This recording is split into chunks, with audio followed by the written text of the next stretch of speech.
Addie's Pool Sharks, welcome in everybody, welcome back, hello, how's it going? Happy Monday, 6/9/2025. Happy Roku Monday to all who celebrate, like me, and you, and you, and you. Hello everybody, let me say hi to everybody. Hello Jordan. Hello, Mr. Taco. Hello, Possum. Did I reach Scrap Brain Planet yet? We're getting there, don't worry. Hello, Jam. Hello, Gotetsu. Hello, Navjack. Hello, Fo. Hello, Namori. Namori, I cracked up reading Robo Boiler. I fucking hate that guy. That guy's so evil looking, and he's just in a vat of sauce. I don't understand why they made that guy. Scorpius is badass. Scorpius is cool, and he makes a lot of good sounds when you hit him, but Robo Boiler is just scary and evil. And hello Ribbon. Ribbon, did you get a good meal like I told you to? Hello Mr. Piggy Mouse. Hello Mrs. Piggy Mouse. Hello. She's dealing with back pain today, so she is feisty. You should give her a massage, you should give her a nice treat, and you should let her know that I, Swelltime G-Pool, will always be a fan of that funky little alien. Thank you. Thank you. Thank you. Thank you. It is awesome that Scorpius goes over and over and over again. It's so sick. It feels good. It feels good when you do that. It feels good to destroy that man. The fucking Toxic Caves level is just like, that's like the peak of the game right there. I love Spinball. I'm one of Spinball's strongest defenders, but just like everybody else, everybody knows the Toxic Caves is the best stage in that game, like by far. Like, they almost depreciate because as they get harder, they just get more and more annoying and tedious. Like the escape level is so shitty. There are so many things where you have to do these pixel perfect shots straight up into the little bumpers to open up the metal bars, and some of them they have like 4 bars on them. You have to do it so many times. It's messed up. I think being able to hop back up before you get eaten helps Toxic Caves a lot. That's true too. There are very few places you can die in that game. Poor, more What's like up? a tour. So radical. So radical. So radical. Hello, Juan. I love being radical. Everybody knows that I'm radical. It's true. It's true.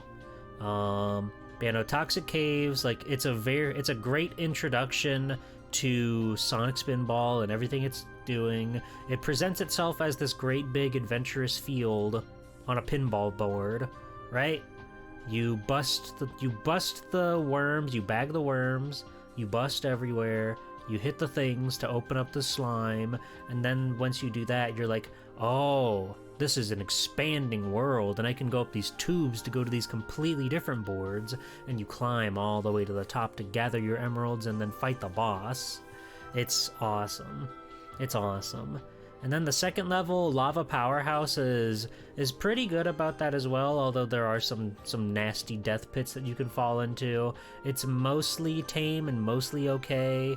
You just gotta be on the lookout when you're in those lower areas, because you can get toasted pretty easily.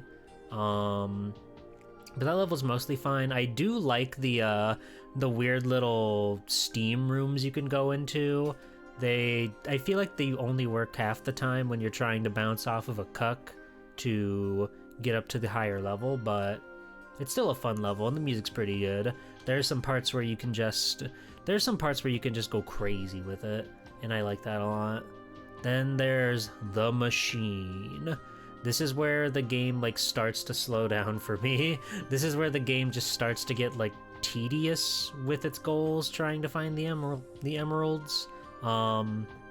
Like the main original board, the first part of the board is like really hard to get out of, and then when you do, you have to just hope that you're looking for the right holes in the wall that will send you to where the emeralds are, and you have to get 5 on this stage. They've upped the ante from 3 emeralds to 5, and that's tricky, that's annoying, and there's a lot you have to do to get all 5 of those bad boys. And the boss is like the least interesting one in the game. Roboiler is fine. His main thing is that it's kind of annoying trying to jump inside of the boiler.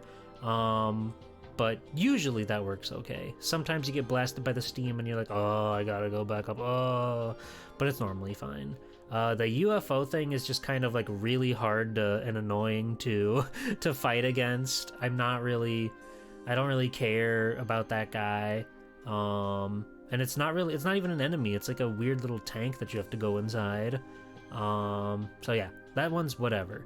Then you get to level 4, the escape, which is covered in lava. It's so easy to die. It's so tedious, and there are so many very, very tight corners that you have to wedge your little hedgehog into. So that way you can bust down multiple walls, grab your emeralds, and then go up to fight Robotnik, who is not too bad, honestly. He's out of the 4 bosses, he's not the worst boss.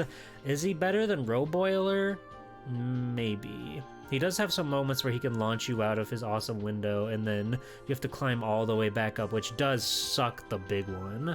But it's honestly pretty okay. It's probably like on par with Roboiler, maybe a little better than Roboiler, just because there's like a lot more moving parts going on, and I think that's interesting.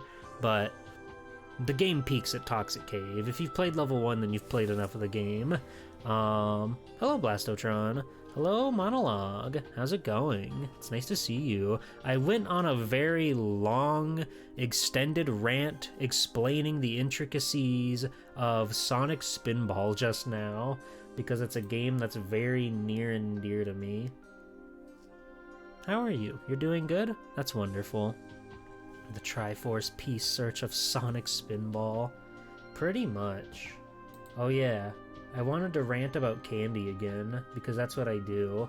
I wanted to see where the best, most sour candies are, and I found myself on r/candy on reddit.com. People are asking what are the good sour candies that are actually sour. Then the top comment was, Warheads are still the king of sour after my world travels so far. Which is like, come on, man. They ain't that sour, buddy. They ain't that sour, buddy. There are people talking about buy malic acid or citric acid and add either to any candy and make it sour. I make sour fun dip with 3-ounce Jello packets in the flavor I want, 2 tablespoons of sugar, and 1 tablespoon of malic acid. If I want it to be pants-shittingly sour, I put in 2 tablespoons of malic acid. That's crazy. That's crazy. Making your own sour fun dip out of like Jello powder and sugar. Sour Skittles, Crybaby Candy, Barnett's Mega Sours. What are you? I don't know this Barnett fellow. Do you feel engaged in the stream where I'm Googling and reading Reddit to you without any sort of visual indication? Ooh, Barnett, you say? These look pretty nice. These look pretty awesome. Warning, extremely sour candy. Hell yeah. Well, I can buy 1 package for $7. This is 104 grams, which is like a quarter of a pound. I can get the half-pound bag for $10, or I can get the pound bag for $15. Crazy. Crazy. That's a pound of sour candy. That's a lot of candy. Candy is usually measured in like baby ounces, right? Micro ounces. Teeny tiny itty bitties. So that's crazy. Getting a pound of sour candy. The reason sour candy doesn't work on you is because you are too sweet. That's true. That's true. I'd completely forgotten about this thing about myself that's so important to my character, that I'm oh so sweet. I'm a darling little sweetie pie, and people can't get enough of me. Understandably so. Understandably so. Hello, Vic. How are you? You guys want to see something crazy? You guys want to see something wild and wacky and crazy? I bet you do. So I'm gonna show you. I'm gonna show you. It's been a hard-fought battle out there in the trenches, but your favorite little pal, Swell Time G-Pool, we hit novice level 3 in Mahjong Souls, baby! I was on top of my fucking game before stream tonight. 2 games back-to-back after a monumental win last night. It was crazy. And I just shot up from absolutely 0 points in Novice 2 all the way through it. I broke through my limits and now I'm Novice level 3! I'll be Adept before long, and I'll be able to go into those coveted silver rooms. That's exciting. I don't know what that means for the meta when I enter the silver room. I don't know if I can... I don't know when I get to start getting free gacha draws, because I don't want to pay a cent on a gacha game. I can't, in good faith, give money to gacha games. It's gambling. It's quite literally gambling. But it would be cool if I can grind out enough stuff to get free Gamba. Because then it's okay.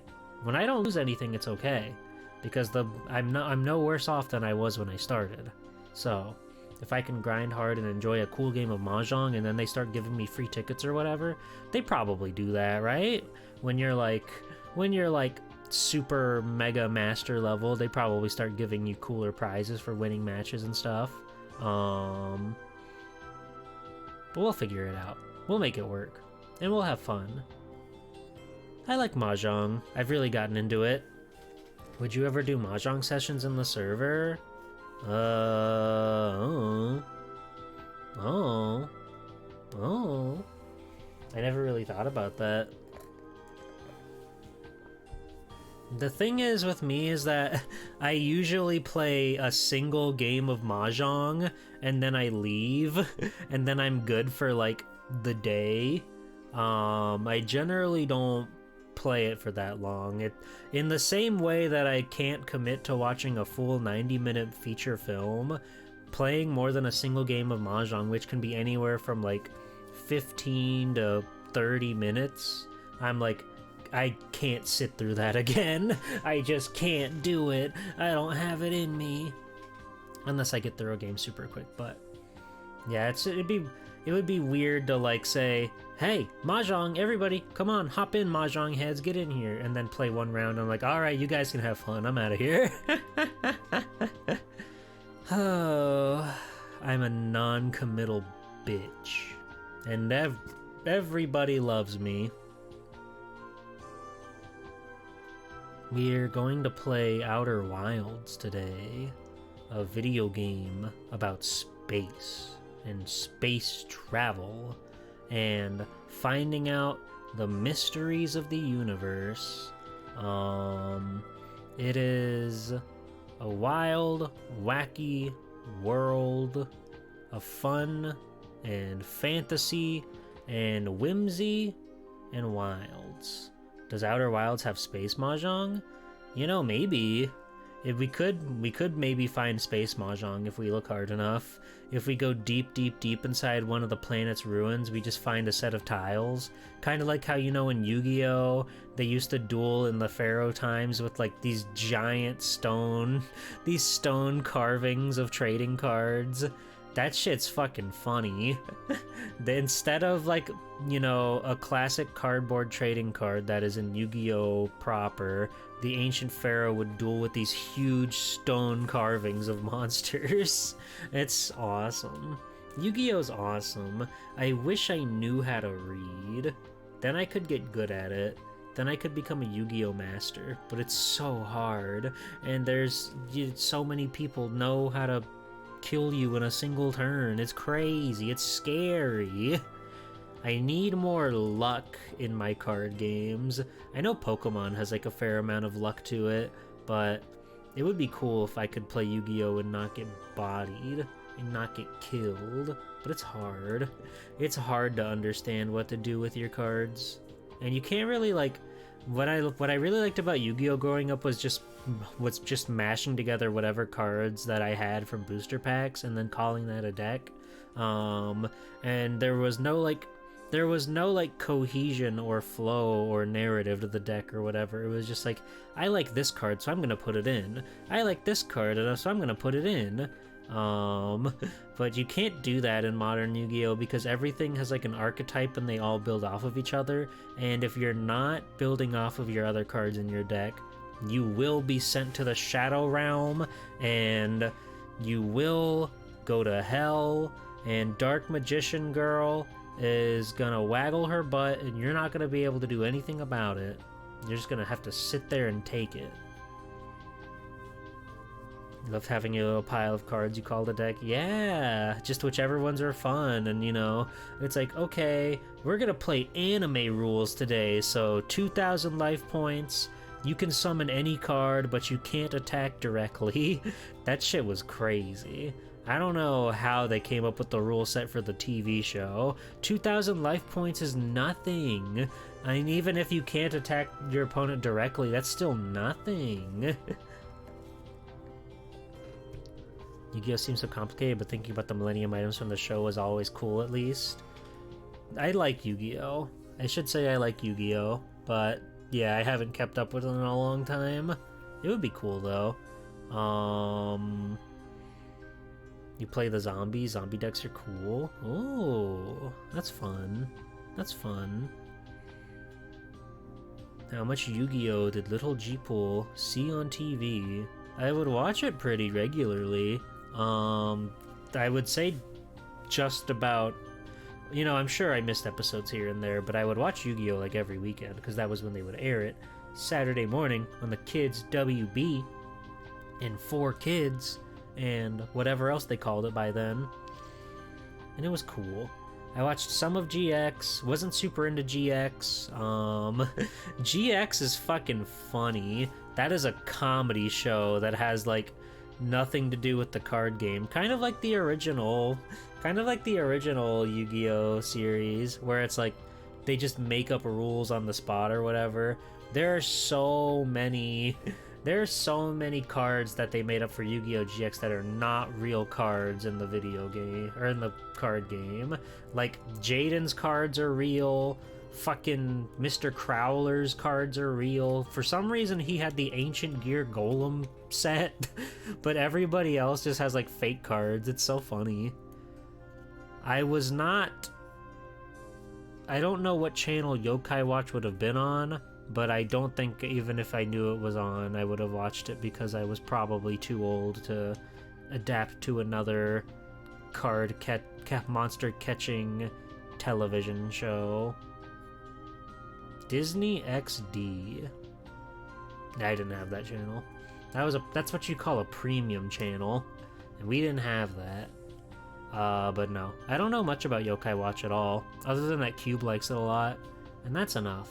That's enough for me to know that it's good, because if Cube likes something, then it's good. It's as simple as that. It's quite literally as simple as that. Why that Crowler guy got the most fucked up neck of all time? Oh, he's old. He's old. He played the first game and it was fun. They're all just like impossible to find. Like 3DS games in general, I never see them when I go like anywhere to some sort of like video game store or whatever. 3DS stuff just seems like I guess everybody just wised up after the Wii U and they're like, no, we're not gonna sell this stuff because it's going to be impossible to find and it will be triple the value. And I'm like, you're right, but what if I want to play it, you know? Don't you think about my feelings? Haven't you ever once thought about my feelings? And they go, no, sorry. And you're like, well, that's fair. That's fair. Yokai Watch seems cool. There's a lot of cool 3DS games out there. Kid Icarus seems really cool. I really, really like Mario 3D Land. I really like Zelda: A Link Between Worlds. What else? Yokai Watch. What else? Monster Hunter. What else? Rhythm Thief. That game, I played the shit out of the demo for that game. That was awesome. I really, really liked Rhythm Thief. I'm pretty sure that's another very expensive 3DS game. Project Cross Zone. Frank West is there. He's having fun. Yoshi's New Island. Okay. I do have Spirit Camera. That game's cool. Did you see Pendulum Monsters? No. I kind of watched a little tiny bit of Yu-Gi-Oh! 5Ds as a kid. But after that, I didn't catch it on TV anymore. I don't know how many shows they've had since then. There's like Zexels and Vrains and stuff like that. I understand how Pendulum Monsters work. I understand how Link Summons work, but I guess I just like the early days before all the extra super cards. Synchro Monsters I think were a really good addition because it was just like an easier way to use your extra deck with like the Synchro Monsters versus the regular Polymerization guys. That was cool. I liked Synchro a lot, but like the XZ's monsters, I feel like those guys aren't super great. Pendulum is scary. I've seen like 2-turn duels because of Pendulum summons. It's fucked up. It's evil. Soul Hackers 3DS port. I don't know that one, but I'll take your word for it. Do you have any of the AR card games? Spirit Camera's an AR game. I think that's the only one though. Dragon Ball Fusions on 3DS is pretty cool. What else they got on that thing? Monster Rancher? That game's on the 3DS? I didn't know that. Extreme Butoden. I also played the demo of Extreme Butoden and I was like, this is pretty good. It was pretty fun, but it was also on the 3DS and I never had the XL, so I felt like playing a fighting game on that would destroy my hands. I felt like that would make me crumple. They have Street Fighter 4 on the 3DS. That one's really funny. It comes with a quote-unquote 3D mode where the camera, instead of being like the standard one-on-one left and right, shot, the camera's like slightly tilted to the side, so it's like the character that you're playing as is in the foreground, and then the guy you're fighting is over in the background. It looks kind of like how Pokemon battles look, but you can turn on the 3D slider, and then you can see Juri Han kicking you in the face with her bare foot in 3D. It's like you're really there. And they had Tekken. One Piece, Romance Dawn. Brilliant title. Wonderful classic RPG. Does a pretty good to great job retelling the story of One Piece from the beginning to the time skip. It was incredible, and I like it a lot. And it made me really enjoy those early bits of One Piece even more. The raw power of the third dimension. I know the PSP Digimon game has a 3DS port. I've never played either version of them. One day I would like to. I think that'd be fun. Current Yu-Gi-Oh! Is just card after card after card today. Yeah, just because like everything has to like chain into each other, and that's just how Yu-Gi-Oh! Is nowadays. No, it was Digimon World Redigitize. So it's one of those ones that's similar to Digimon World 1 on PlayStation, where it's like the monster raising / adventure game. I think it's the first one that's in like the story art style, like Cyber Sleuth and now Time Strangers and all the modern Digimon games. They all kind of look the same. I think it's the first one to do that style, which is pretty cool. It's got Mirai in it. she's fucking cool and attractive and fun and delightful. I gotta play it. I gotta make more time for my digital monsters. When's the last time I've streamed a Digimon game? It's been years. Years! Messed up, I know. Messed up. The Sonic Generations 3DS port. True. And then there's like fucking Sonic Boom. Some people swear by those Sonic Boom 3DS titles, at the very least the second one, but I don't know anything about them. I know that there are people that love them and adore them, but I don't know. The digital monsters are crying. You abandoned them. I did not abandon the digital monsters, okay? The digital monsters are here with me and they love me, okay? Okay. Good. Glad we're all on the same page. I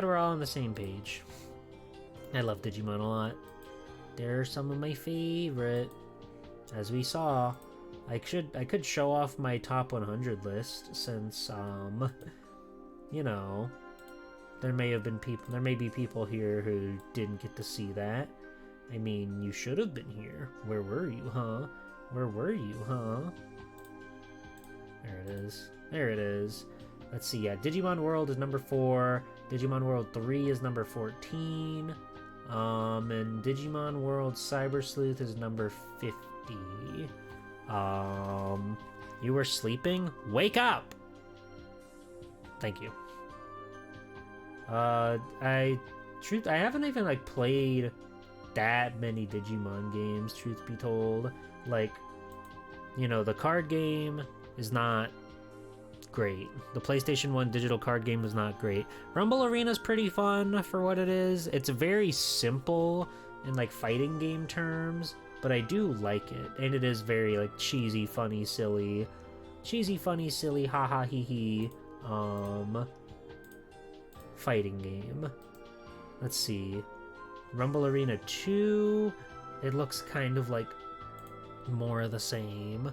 Digimon World 4 is a goddamn comedy game, but you need to play that one multiplayer. It's like Diablo 3. It's a top-down, like, dungeon crawler adventure game where you just, like, all your Digimon have, like, guns and swords. It's fucking awesome, but it kind of sucks. But it's awesome that it sucks. Let's see. There's Digimon World Data Squad for the PlayStation 2. It is a pretty conventional turn-based RPG that is heavily... I believe it's just a direct retelling of the anime of the same name. That was on PlayStation 2. I think that one was quite good. I don't remember too much about it, but it was just like a pretty standard, conventional turn-based RPG game. The DS titles... Wait. We forgot about Digimon Racing on GBA. That game's not very good. And Digimon Battle Spirits, I think those games are fine. I think those are fine games. They're like one-on-one fighters on the GBA, so it's whatever. It's like a little party fighter. I have not played any games with the fan translation, no. I know that one's another just like RPG turn-based retelling of the anime. It has a few things in there that are like new, which are kind of cool, but it's mostly just like the anime again. And that's like, that's cool. That's fine. Yeah, then there's like Digimon Dawn and Dusk. I've heard very good things about those. In the West, they were marketed as World games, even though they're supposed to be Digimon story games, which is a very specific difference in Digimon gameplay. I mean, not really. Digimon World 3 was also a turn-based RPG, but whatever. Whatever. Point is, those games are supposed to be good. My brother was super obsessed with them, but I never got the chance to play them because he hogged all that. You don't gotta worry about mod gaming. You're playing one on Wednesday. No, that's different. That's That's a different kind of mon. The rigitized fan translation was good. Namori, did you play the PSP one or the 3DS one? I need to know which is the one to play.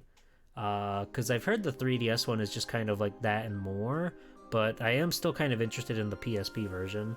But I don't know. After Digimon World Dawn and Dusk, the series kind of took a slumber in the West. There was that one Digimon something Rumble Arena, which it wasn't at all like the previous Rumble Arena games. That one also doesn't look very good.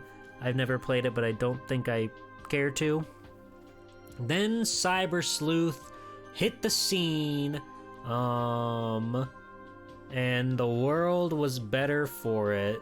They were targeting like a bit more of a mature teenage young adult audience with this. They were really going for all the kids that grew up on Digimon and now they're old and gray and want to have a cool new adventure. And I think tonally, those games are awesome. Gameplay wise, those games are awesome. Aesthetically, those games are awesome. They're great. I love Cyber Sleuth. World Next Order, not super big on. I played it a lot, but it certainly lacks the charm that the original Digimon World has. It's trying to do the same thing World does, where it's like it's raising your guys and then like they level up based on all their different stats and their experiences and what you train them in and how many fights they do, etc, etc, etc. It's very much like Digimon World 1, but it is lacking the Digimon World 1 charm to me, which was a bit of a bummer. Something about it just doesn't scratch the same itch to me. It doesn't feel like it's in the same, like, universe or whatever, in the same sphere. Then there was Survive, which I have yet to put proper time into. The little tiny bit that I played, I was quite engrossed on, so I know that whenever I do make time for it, I will like it and I will have fun with it, even though it is a strategy game, and I am historically not great at strategy games. I bailed out of the Fire Emblem Awakening demo on the 3DS because it was too hard and it made me use my brain too much. But now we're getting Digimon Story Time Stranger. It's awesome. It looks really nice. It's got really good visual style. The first like new set of Digimon models in like a decade, which is kind of fucking crazy. They've been using the Cyber Sleuth 3D models for everything the past like few years or so. It's crazy. And now we're getting Digimon. Pretty exciting, isn't it? It's pretty exciting, isn't it? I didn't see who won that. I'll assume I did though, so nice try. Nice freaking try. I got you. That's an awesome side effect of my redeem, where if my OBS is covered with something, then who knows who won.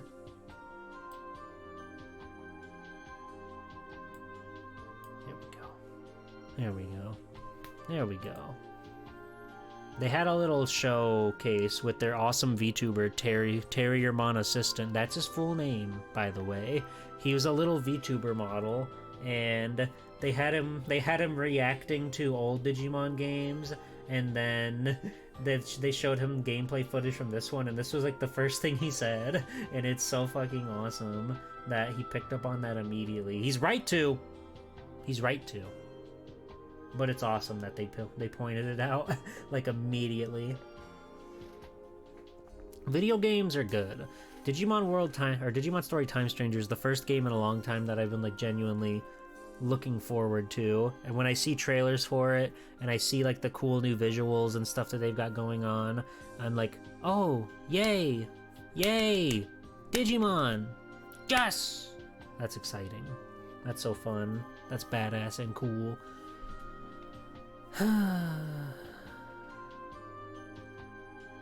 If I had a Digimon, what would it be? That is the age-old question, isn't it? It's kind of hard to pencil down because the thing with Digimon, unlike your favorite little creatures, the pocket monsters, Digimon generally have like a spider web of evolution rather than your standard this evolves into this and this evolves into this. So it's hard to like really nail down what kind of Digimon, like who would be my main rookie or whatever, because they don't necessarily have to go into, like, if you have an Agumon, per Digimon standards, it could turn into like 10 different things. It doesn't have to be Greymon, even though the anime may have you believe otherwise. And I think that's really fun. And I think that's really cool. Sometimes there's overlap. Sometimes two guys could turn into the same guy, even though they were different guys. And I think it's really fun. I think it's cool that they're just so free with it. Because, you know, they're not, like, corporeal beings. They're digital monsters. They're made of code, zeros and ones, you see, which makes it all the more intriguing and fun. And it makes sense when a guy suddenly evolves into having guns and looking like a completely different guy. It's awesome. The lore of evolution? Well, that's up to interpretation. Depending on the continuity you're looking at between the anime, the other anime, the other anime, or any of the different video games, there's like a different reason for evolution in all of them. It's cool. It's fun. It's fascinating. I love Digimon. I love Digimon. We're getting new anime. We're getting new game. The trading card keeps coming out, and they keep making incredible card art for that thing. It's so awesome. It's good to be a Digimon fan again. Not that it ever was bad to be a Digimon fan, but you kind of just weren't getting anything as a Digimon fan. So being in a world where Digimon is actually happening is awesome. It makes me feel on top of the world, especially since I'm also a Mega Man fan, and that's also equally dry. Just a cat into a robot dinosaur into a sentient poop monster with a cool hat. Yeah, but that's fun. That's fun. You can have a guy who goes into like this weird little dog creature, and then he'll stand up on his hind legs, and then he'll become the fucking devil, and he will get you, and then that devil will evolve into like a leather daddy with guns and wings and a motorcycle. It's awesome. Tamer's Blu-ray to be announced? I'm sure they'll get around to it. Though they did Blu-rays for like the first 2 seasons, I think, or at the very least Adventure. And the movie recently got the Blu-ray release, which is crazy to me. They did like a whole new version of Digimon the movie, as well as include the original version. I'm a funny little duck. I don't want to become a leather daddy. That's okay, just train defense or something. As long as you just like mix up your stats, you might turn into like toy Buffalomon for all we know. You'll be okay. You'll be okay. You'll be okay. I do want to start playing the video game, but on the topic of Digimon, I have to bring up something that's very important, okay? I'm gonna freaking rock your brain with this one, okay? Check it. Alright, give me a second. I need to get images. So there are many creatures in the Digimon universe, and again, because they are made of data, they can take similar forms or different forms entirely. It is a wild and wacky world of digital creatures waiting for you. Okay, so, and since Agumon is kind of like the mascot guy, he does get a lot of popularity. Let's see. So yeah, let's check this out. Check this out. Not only are there like variants of Agumon, like, you know, Black Agumon, Snow Agumon, Agumon Hakase, which is him in a lab coat, it's very cute. There are Toy Agumon, and if you can believe it, there are Clear Agumon. These are 2 different guys. can you tell the difference between the two of them? Can you tell why one is different from the other? Leave a comment in the comments below.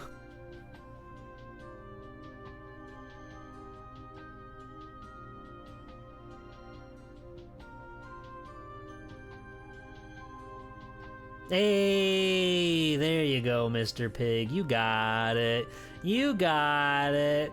One of the clear Agumon has slightly transparent blocks, whereas toy Agumon does not. That's their only difference. The color palette's the same. The block layout is the same. One of them is just like at a slightly lower opacity. It's really funny to me because there are definitely guys out there that are just like recolors. There's, if you look up Psychemon, that's just like a pink Gabumon, or Tsukaimon is like an evil purple Patamon, for example. But this one is just like, he's already like rainbow and fun. And by the way, there's a black toy Agumon too. There's also a black toy Agumon. Hold on, I'll get him too because you don't believe me. I don't know why you don't believe me, but I'm gonna get that and I'm gonna prove you wrong. I'm gonna prove you wrong right now. Let's... But, save! God damn it. Okay. So on top of that, there's also black toy Agumon. These are the three brothers. Which one do you trust with your life?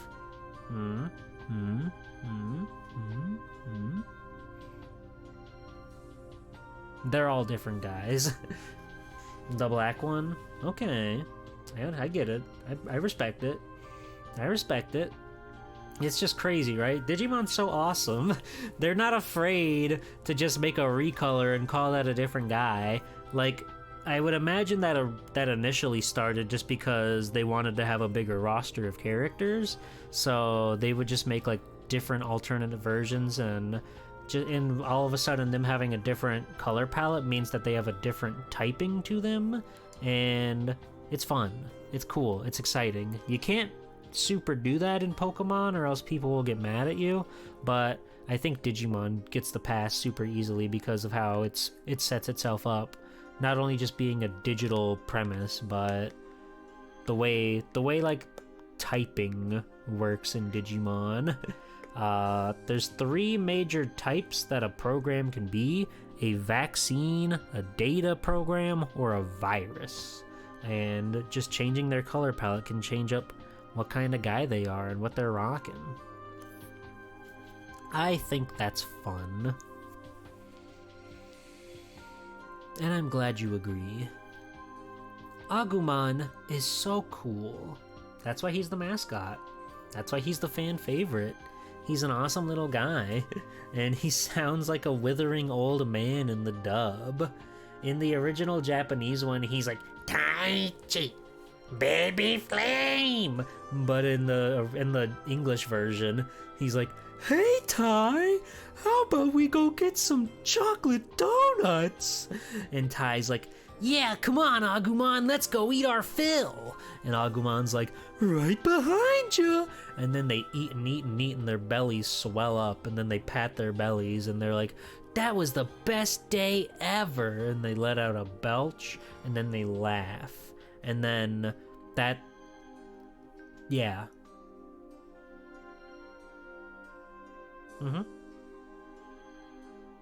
Glad we had this talk. Glad we had this discussion about your favorite little guys, your favorite creatures, your favorite digital monsters. The dub voice is very good. I think Digimon Adventure's dub is kind of genius in ways. There are some parts that are very clearly just like, oh, we're censoring this for children or whatever, you know, quote unquote censoring, removing the culture of that world, of the Japanese media, but they also do some genius things like changing the characters' names from Taichi to Tai and Yamato to Matt. It's like, okay, I get you. I understand Digimon Adventure dub. Takeru to TK. That's fucking cool. That's fucking badass. You want Crunchyroll to just, like, on April Fools or something, replace the dubs with 4Kids dubs? I don't really know legal-wise how that works. It would probably cost them too much money to do something like that, but it would be a good bit. If they could do the bit, that'd be a good bit. I think that would be good. That one's weird. I don't know why they changed the last name from, like, something in Japanese to something else in Japanese. I don't understand why they made that choice, but whatever. You thought they misread it or something? I don't think so. I couldn't tell you. It just seems like a pointless change. If they didn't want to call him, like, Ty Thompson or something, I don't know why they went for, like, another equally as, like, I guess, Japanese name. It's like, what? Why? But it's fine. Digimon's cool. Go watch Digimon. Go play Digimon. Hey Digimon, hey Digimon.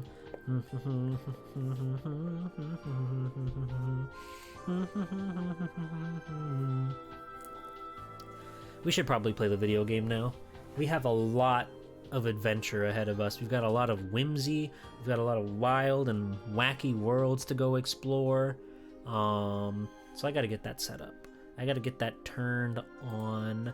And I gotta make sure that everything is running okay. Oakley dokley. But it should all be just, like, good to go. It should all be just good to go.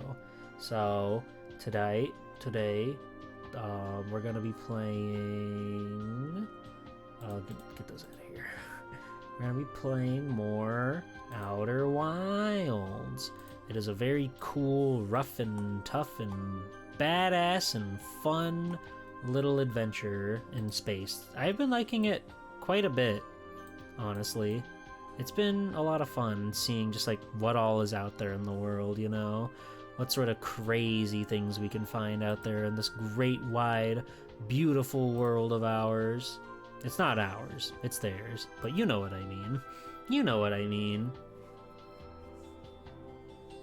Yeah, let me just get that booted up, and then we'll be on our way. Outer Wilds. It's got space. It's got stuff and such. Okay. I just gotta make sure the audio's on proper. Sometimes it likes to not be on proper, but it should be on proper. Okay, so we should be good to go over.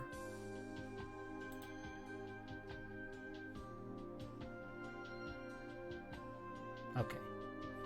Now let's go over. Oh, give it a second. It'll load. It'll come in. Give it a second. I have to go back into the game. I do wish that it wouldn't, like, disappear whenever I was out of the game window. Yeah. I decided I was tired of looking at how bright I am, and I found out that the 3D program that I use has lighting that I can turn on. So I thought this would give us a comfier, cozier experience with the cool and awesome video game. I love the music in this game. They got, like, one song in this game, but let me tell you, it's a banger.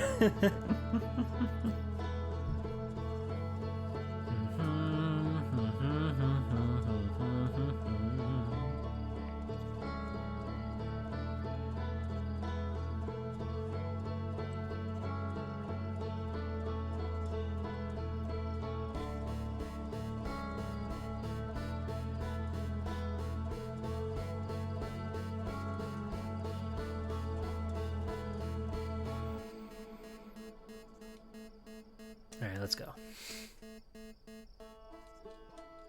Sometimes one song is all you need. One and done, baby.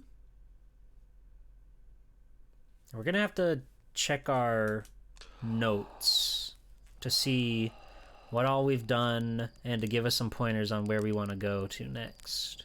It's been a week, so we're gonna...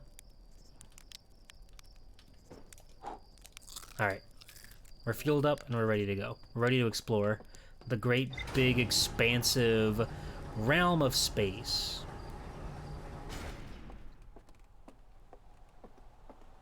We've done a lot in all these different planets that we can go visit. We still haven't found the Hollow's Lantern. We haven't done too much exploration on the Adlo Rock.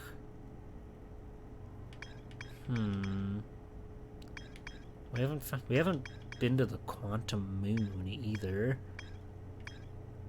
The White Hole, the Interloper. There's definitely something up there with, like, locking the Interloper into the parking spot. Or it's not the whole Interloper, but there's a rocket ship that's inside of the Interloper that we can call forth. And I imagine once we do that, it'll probably leave a great big gaping hole inside of this thing, and then we can go inside of it. So maybe we can try to do that first. There are things on every planet that we can explore, like the construction yard, and Gabro's Island, and Statue Island, and ocean depths. Good to know.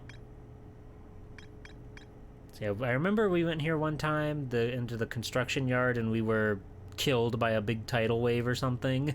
That was really scary.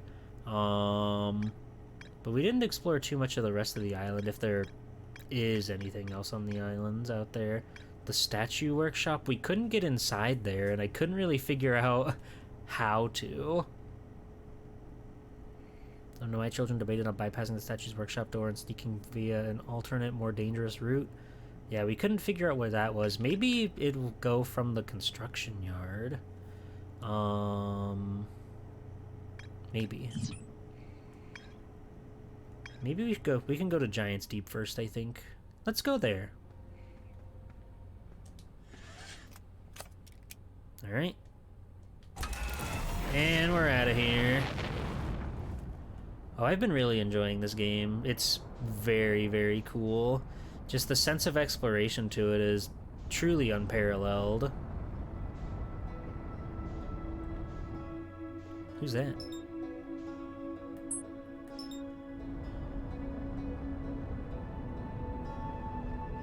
What am I looking at?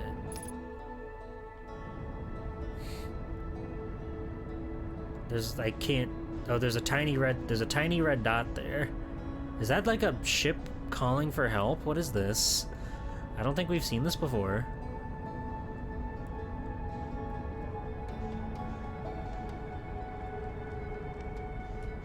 Oh yeah, hold on. Do we have any... Does that make noise?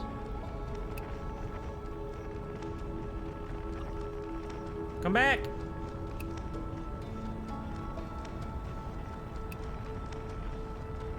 Well, it's gone now.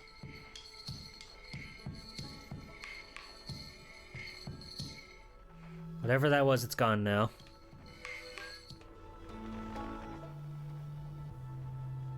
Alright, whatever. I did not scare it off. I'm great at what I do.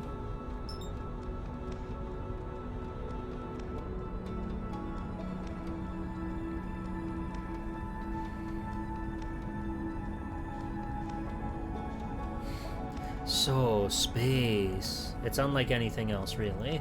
It's quite magical and beautiful.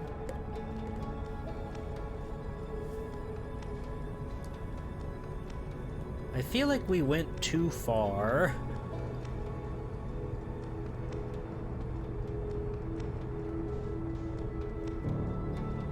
Oh, there's that red fucker again. Who are you? What are you?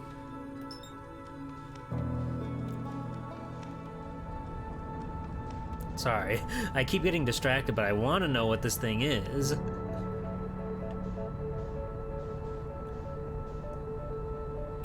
If I go autopilot towards this thing, what'll happen?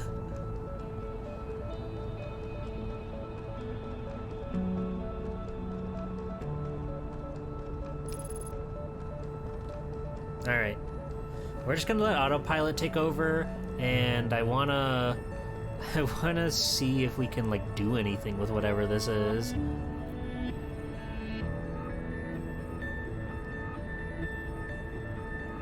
It looks like it's stationary right now.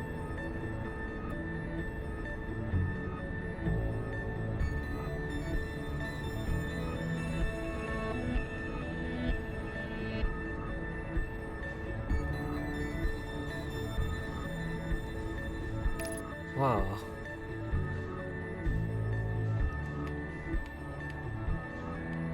Hello? Hello? Hello? Hello?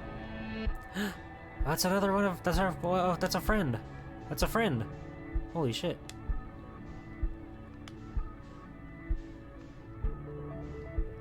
Where are you going? Where are you going? Where are you going? Where are you going? Alright. Can I just leave my spaceship here? Will I die? I'm gonna... This is probably not a great idea, but...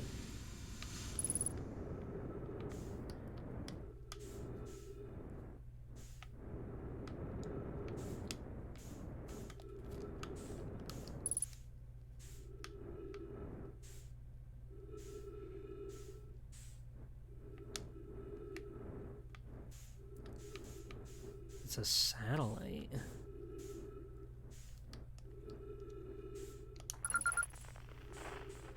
Deep space satellite. Huh. Deep space radio.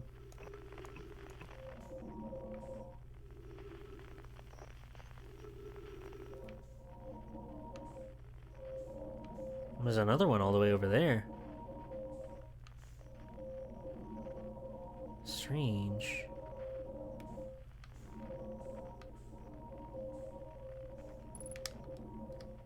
What do you mean my map is offline? I'm normal.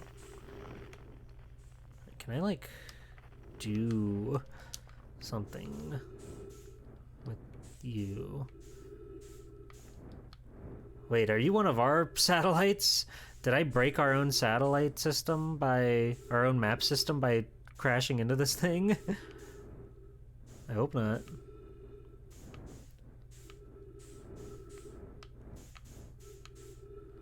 Well, that's probably fine.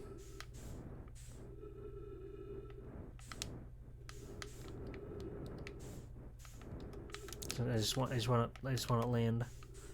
I don't think I can land in space. Hi, Mello. They're kissing. Yeah, they sure are. Alright, let's get back into our spaceship before we get in any more trouble.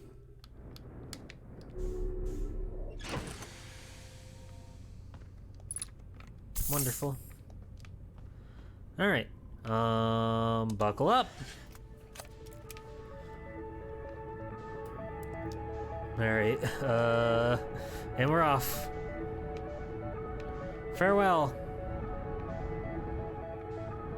Alright, where's that goddamn water planet? Ah.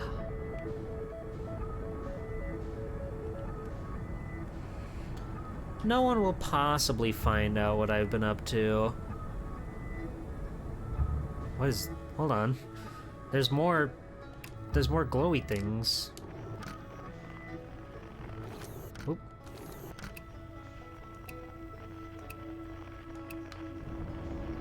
Okay, now what are you?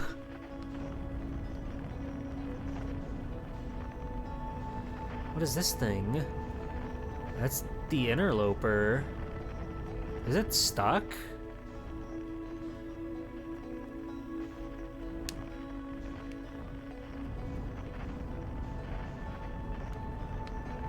It is not stuck, it is moving. But what is this?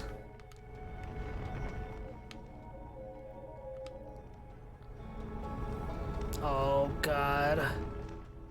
Oh no, wait, I can't tell if it's moving or I'm moving. Space travel is so hard.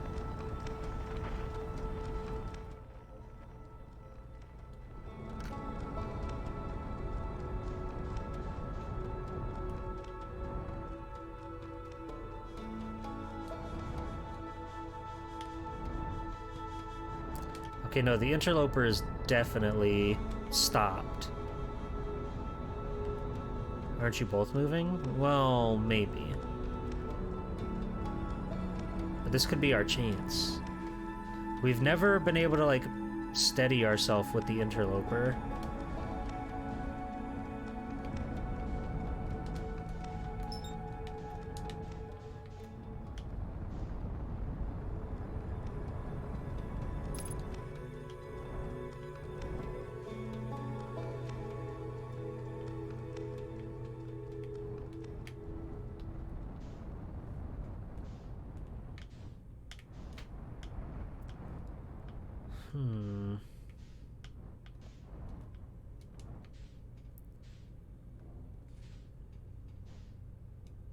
Nailed it. Oh god. That was scary.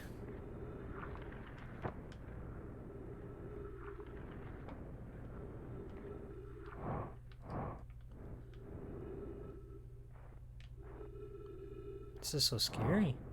See, I feel like if we had summoned the ship out of this thing, then it would have maybe, like, created a hole for us to climb into. But I am gonna take a look around while I'm here to see if there is any sort of, like, entrance into this thing. It's so much bigger than it seemed to be.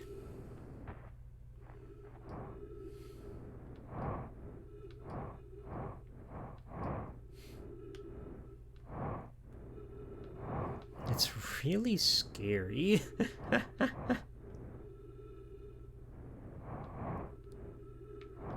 What the fuck?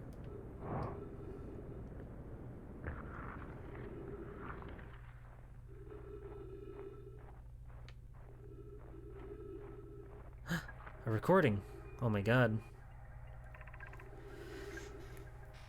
This is troublesome. It seems the comet wishes to submerge our shuttle in ice. If we stay on the surface too long, the shuttle may freeze entirely. Even if it did, couldn't somebody call it back home on the gravity cannon on Emperor Twin? Yes, but the exploration of the comet would be more difficult if we were without the shuttle until someone recalled it. Perhaps we shouldn't have landed on the dark side of the comet. Suppose one of us remained in the shuttle to keep it warm and continue monitoring the surface. That would be wise, I think. Clary, if you don't mind waiting here with it, Poke and I can continue to investigate the surface. Okay, so yes, that's exactly right. We could pull this shuttle out of here, and that should give us, like, an entry point into this thing, I think. But what is it? What is it? What are you? God, the reveal to seeing that big spaceship was so scary. This game is fucking Kino with it.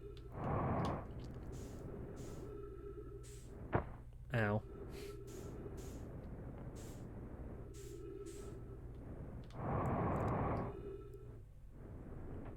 But I wonder why, if it stopped because I stopped the satellite.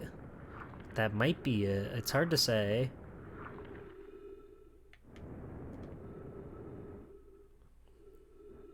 I'm coming home, honey.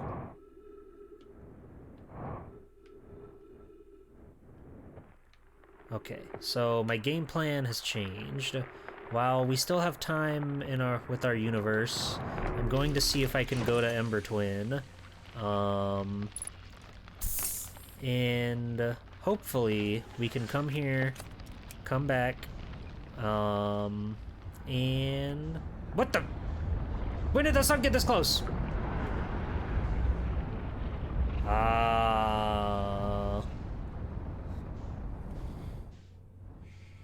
Who put the sun that close? Well, the interloper is moving again. But the Ember Twin's right there.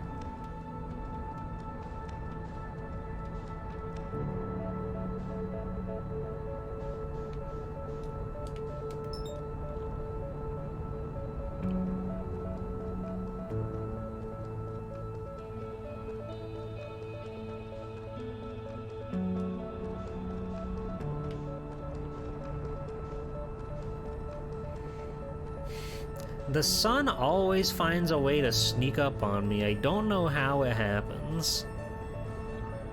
But it's always doing that.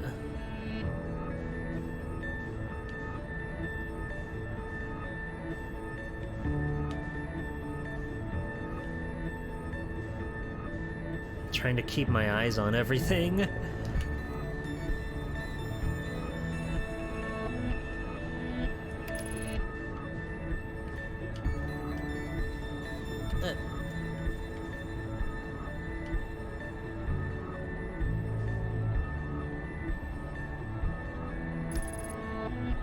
Alright. Autopilot, don't kill me. It looks like autopilot's going to kill me. Autopilot?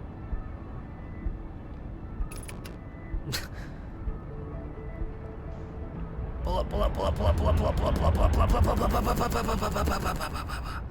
Never trust a robot to do the driver's job. Sorry, Thrash. I didn't mean it like that, and you know it. Whoa. The planets are like lined up. That's scary.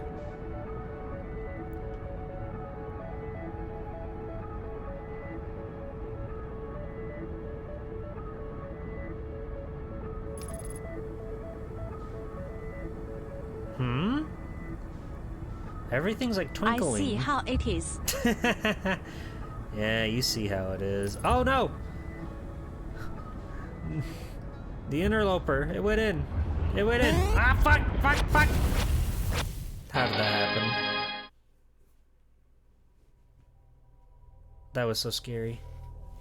So what did we learn? The sun is big. The sun is hot.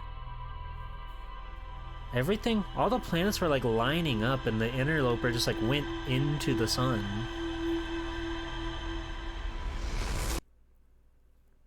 Does the sun have a sister? Maybe. Just maybe. Okay. I want to try to replicate this. I'm going to go to Ember Twin first. We're going to hit the... We're going to grab the ship, get it out of the thing, and we're gonna see if we can stop that satellite. What did the log say on the interloper? I'll look at that in a second. I'll look at that in a second. I'm already got a game plan going. And there's my goddamn beautiful twins. Also, hi Woozle. How are you? Yeah, the sun had gotten pretty red already, so I didn't think we'd had too much time left over anyway.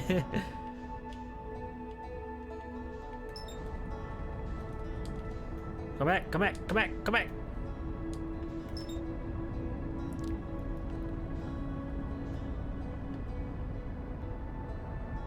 I'm matching the velocity. Okay, we're good. I'm matching the velocity! Don't kill me!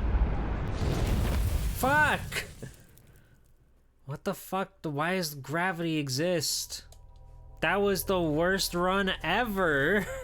Ha! The sun. That was my shortest dream ever. Gosh. Anyway, goodbye. Goodbye. Okay.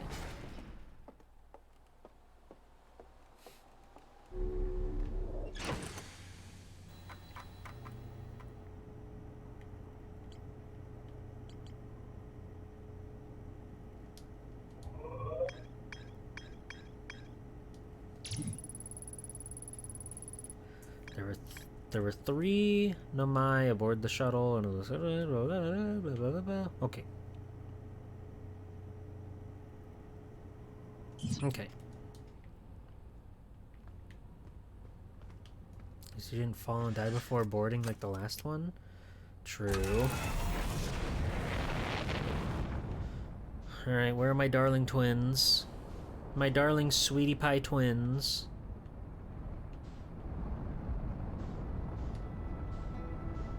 There they are.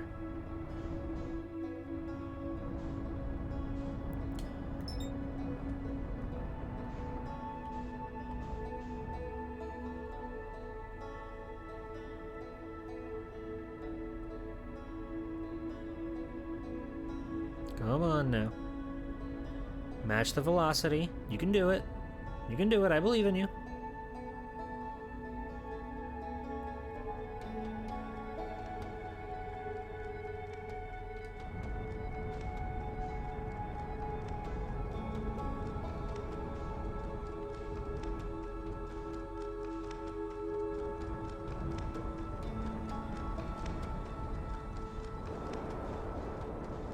Alright, so where's that cannon? I think it's on the other side. Here we are. Oh, oh. This is probably fine. Let me just, perfect. Perfect. Sweet.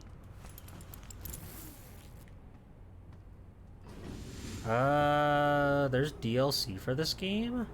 I did not know that. I don't know what it adds. Ah, fuck. Alright. To me. To me. Alright. Spaceship secured. Let's just hop on. Ow. Let's just hop on. Ow. Let me out of here. So next up, I think we want to try to go and find that satellite again to shut off whatever the map thing was, because that seemed to keep the interloper from running about, I think. You'll know it's DLC when you see it. You know, I think I heard somebody talking about the DLC, actually. I think it's, like, completely, like, unrelated to the main game, which is pretty cool. Alright, signal scope.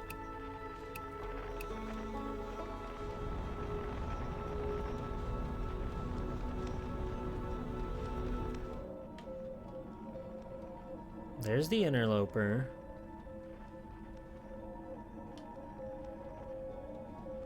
Yeah, it is on a cruise course right now.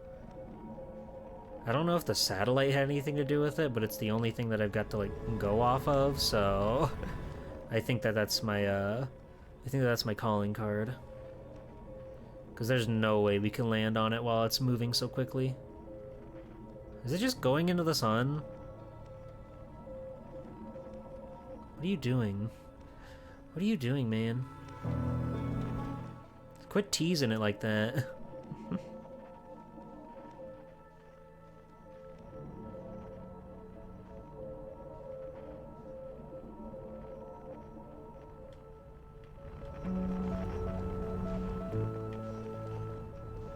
Oh, the satellite. Did it? Oh no, it's on this? No, that's the deep space satellite. This is unknown. This is unrelated.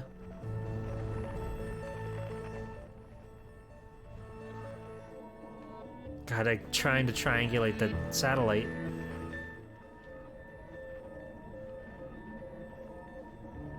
I don't even see it out. Oh, no, I see it. I see it. Red dot. The red dot. The red dot. The red dot. The red dot.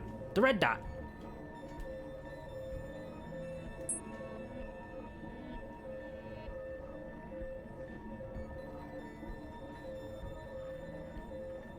I really can't commend the game enough for having such, like, a fascinating system to it.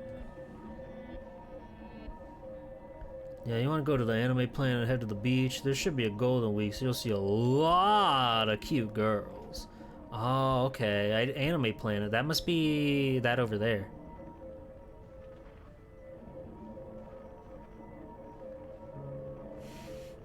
God, we're just, like, going all over the place with this guy. No, you're faster than me. Stop it.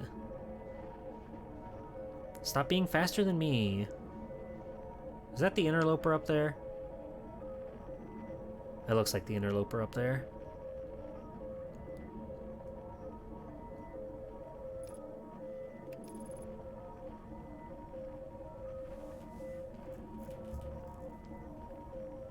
God, I'm so curious about what's in the interloper.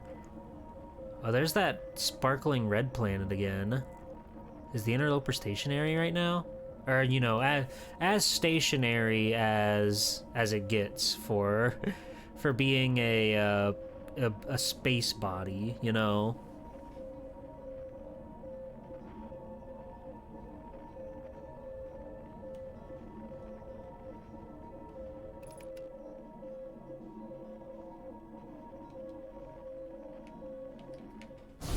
Oh! Yo, we fucked it. That's huge. Alright, my cockpit's damaged. What else is new? I got a trophy for that, by the way, so... I do have to fix my boat, though.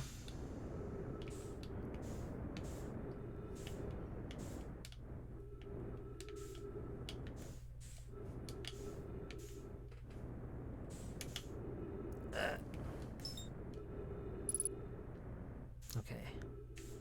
Velocity matched. All is well. Oh god. It's so hard to operate machinery in space.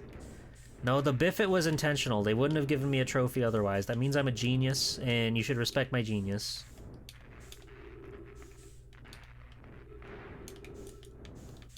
Alright, that's fixed up. Anything else on you? Any boo-boos? Anything you need kisses from? You're looking... I mean, that's a big dent. There we go.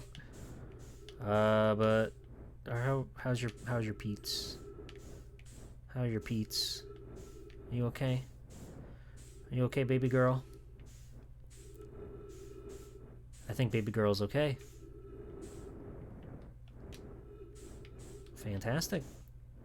Alright. Next stop, interloper.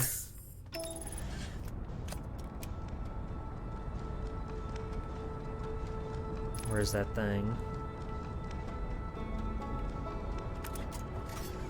Oh. Hey, why did my autopilot try to send me towards the fucking sun? What's up with that? Let's start Bramble. That's the sun. Timber Hearth. That's that satellite.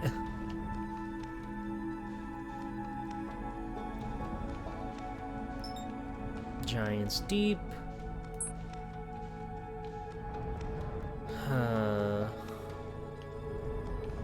Yeah, the satellite wants to destroy us all.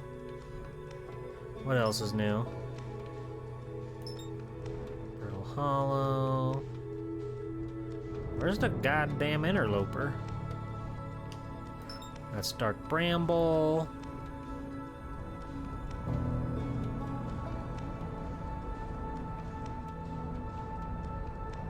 We're going all over the place.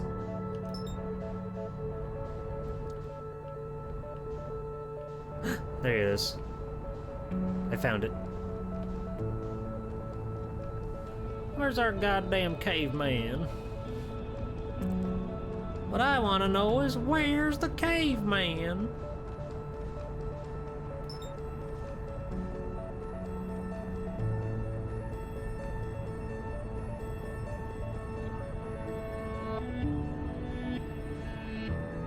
God, I'm gonna feel so cool if that theory is right and we can go inside the interloper.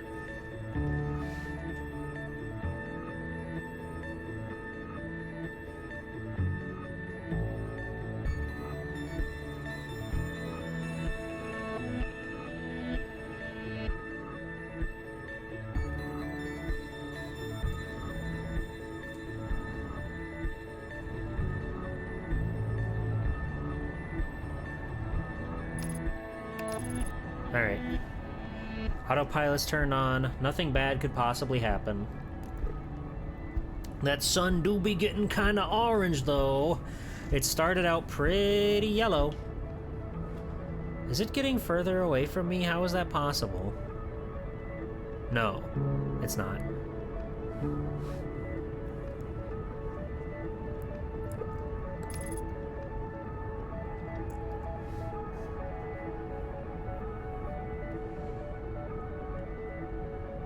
Oh, there goes Timberhearth. My old stomping grounds.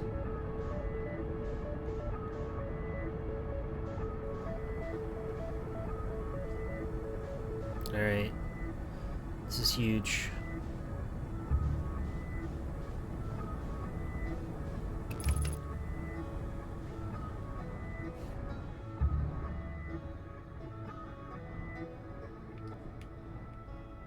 We just gotta get a nice, soft, gentle landing.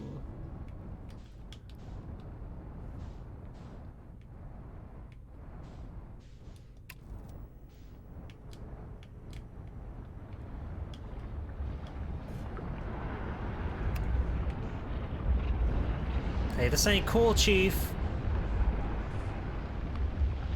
That ain't cool, Chief.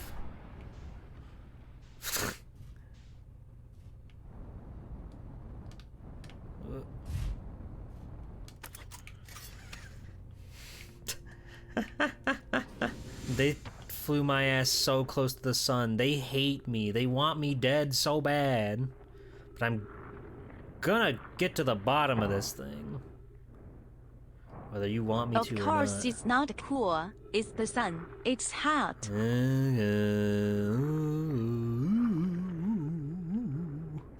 my damn flashlight?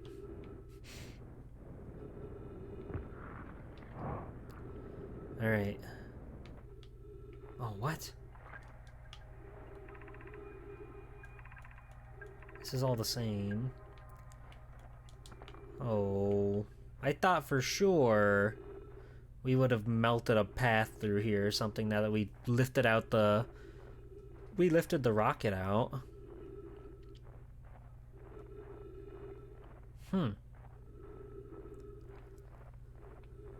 Maybe as we get closer to the sun, the ice will melt.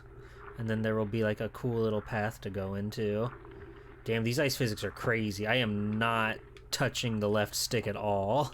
It's just carrying me.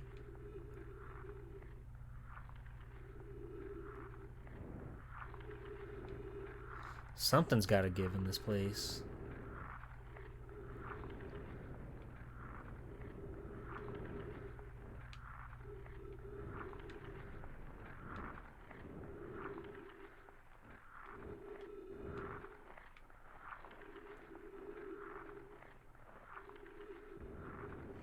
Did you read Freak the Mighty in school? Yes, actually. I did read Freak the Mighty. And then we watched the movie, but they just called it The Mighty, which was like, come on, who are you trying to fool? That's my freak right there. Come on, what do you mean The Mighty? His name is Freak the Mighty. Do not disrespect him. We're back here. Restore the freak. What was it about? It was about a young lad who is quite large with an abusive family relationship at home. He meets a young boy who is roughly the same age, and in the movie he's played by God, I can't remember his name. He's not Macaulay Culkin, but Brother Culkin. He played Wallace Wells in Scott Pilgrim versus the World. Not important. He has like a disease, so he can't walk right. He has like crutches he has to use. And they start to get to know each other through circumstance, and they become friends, and they get to learn a lot about each other and their differences and who they are as people. And then one day the big guy puts the little guy up on his shoulders so they can beat bullies and stuff, and they call themselves Freak the Mighty. It's something else. What the fuck is this thing? They're like stuck in its tractor beam. What the? Oh, I slipped on the rock.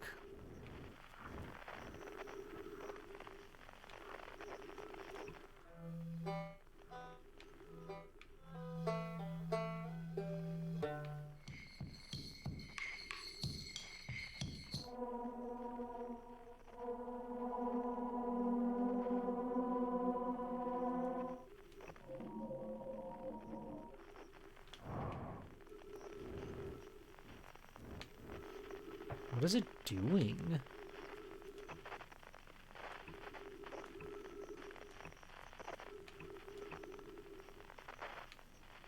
Well, whatever it is, it's gone now. It can't hurt us ever again.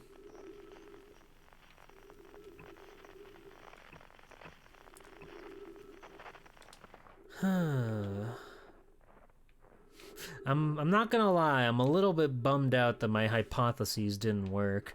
Why was it just so like patched up when we teleported the ship? There should be a big hole where the ship was, right? That should be a thing.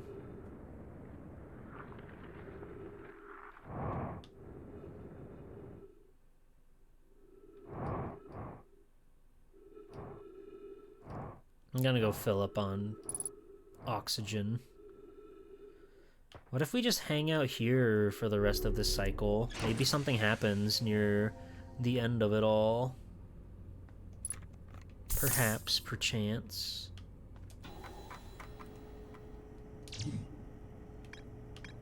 Subsurface energy reading. The shuttle's equipment heard strange energy readings coming from somewhere beneath the surface.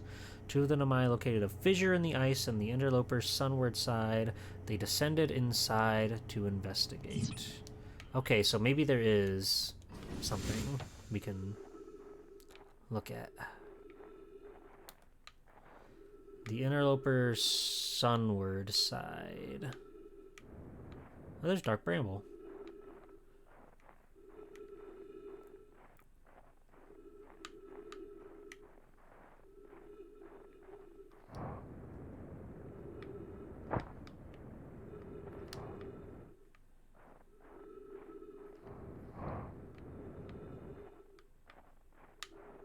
Are we still on the sunward side? Kind of. It's a bit hard to determine, but we're looking, we're breathing. Maybe this is the fissure. Oh god, oh god, oh god, oh god, oh god, oh god, oh god, oh god, oh god, oh god, oh god, oh god, oh god, oh god, oh god.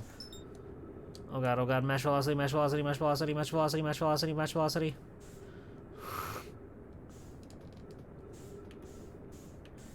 This is not good. This is not good. My ship? Where'd my ship go?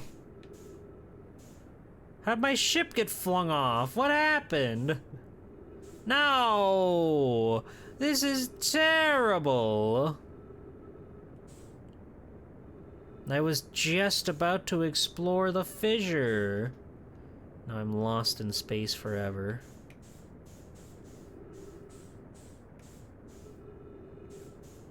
Come back here, you bitch.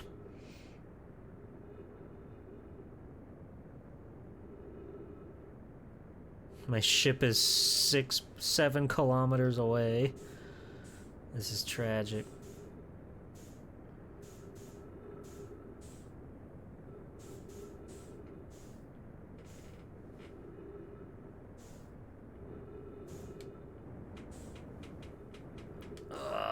No! Fuck! God damn it. This is the worst day ever.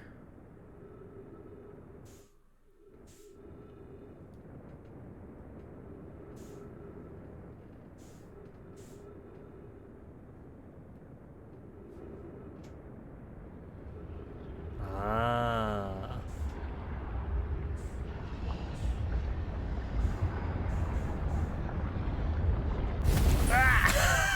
That was scary. Do you think Oh, if we can get inside the interloper, we can go inside the sun. We gotta figure out how to get there. We gotta figure out how to get inside that sun and have fun in the sun. Okay? Okay. Okay? Okay.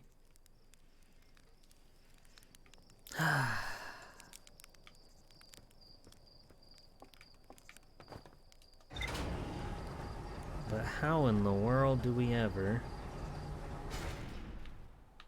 How in the world do we ever What do you think is inside the sun? I don't know. I don't know what could be in the sun. That's the point of the game, to find out. We're going to the fucking interloper. We're gonna get to the bottom of this. I will figure out how to get in the goddamn planet. Where is it? Where are you? Show yourself.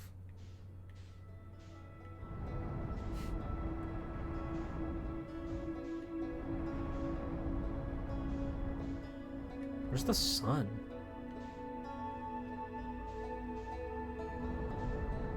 There's the sun. Nice and bright and yellow. Alright. Interloper. Interloper. There you are. Oop.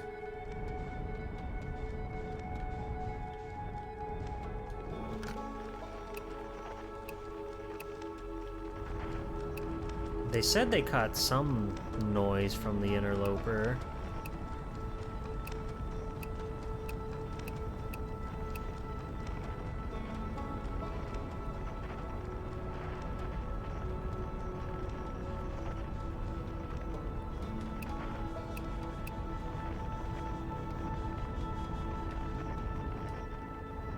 Damn.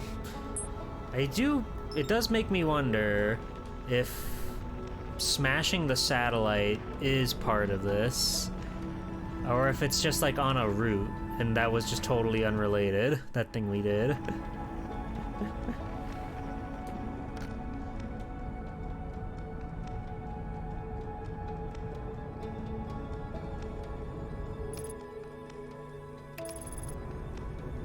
Only time will tell, I suppose. But if we can get inside this thing, if we can find the secret, then I think we'll be on to something real special.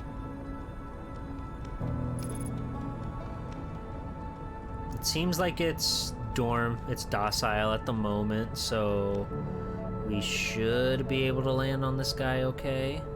Should be.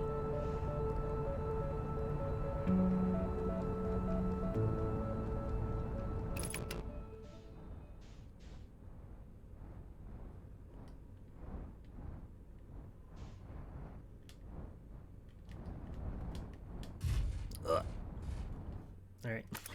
Nailed it.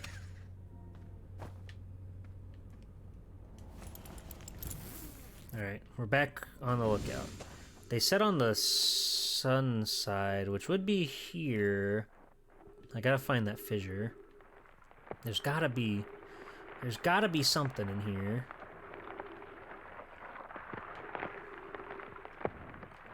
Oh. Oh. Oh. Oh. Hee. Hoo. Ha. Slide. We're going on an adventure. Everyone, we're going on an adventure. Here we go. Oh, man. Well, we don't want to go there. Oh, man. There's so much ghost matter in here.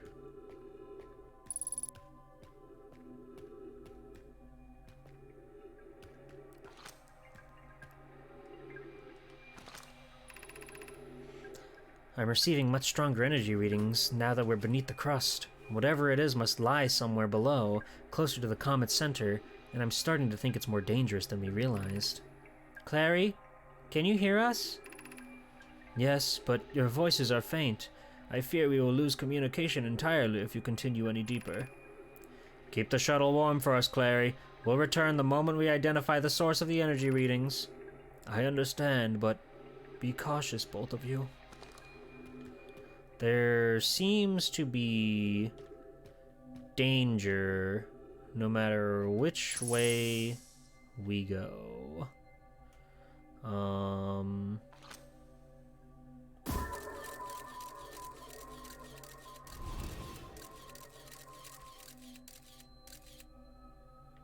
Okay. Is there anything... Oh yeah, so that's like the ghost matter, right? If we touch that, we die, I think.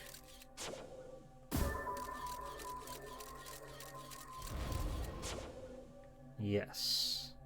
Now how about here? Instant death. Awesome.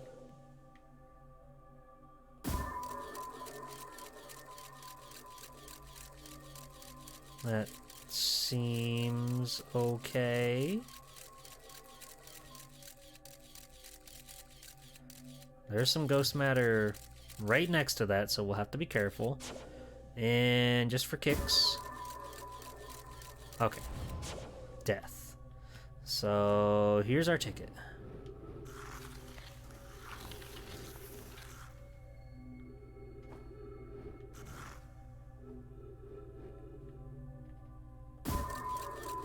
Oh god.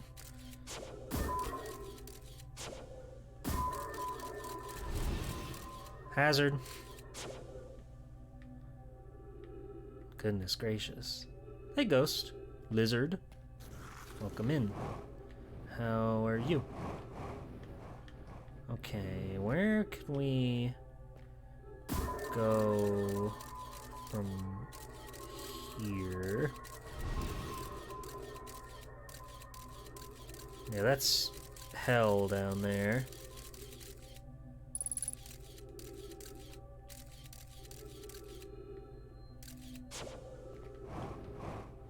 We can't go through that. That entire pit is just like death. So that's gonna be a no-go.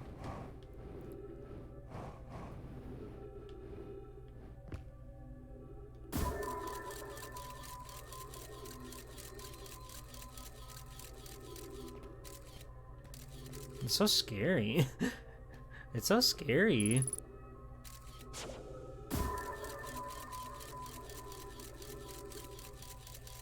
Oh god, we have to like finagle our way through there.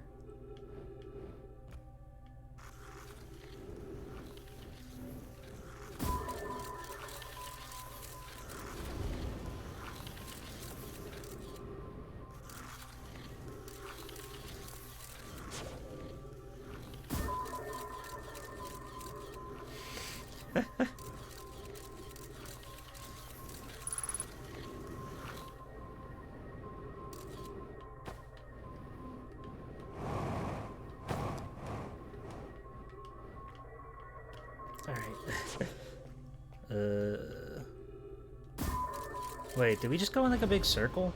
No, we did not.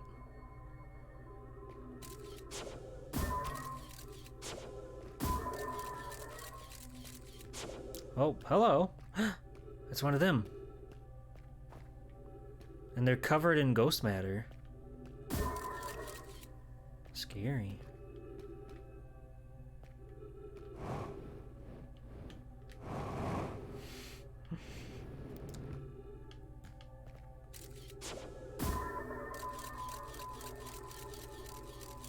Okay, it seems to be a safe drop.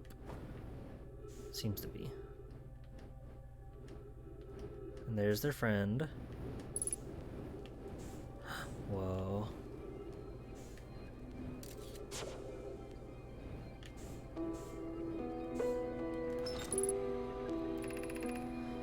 The spherical stone casings here seem to be the source of the energy's reading. No, rather, the source of what's within the stone.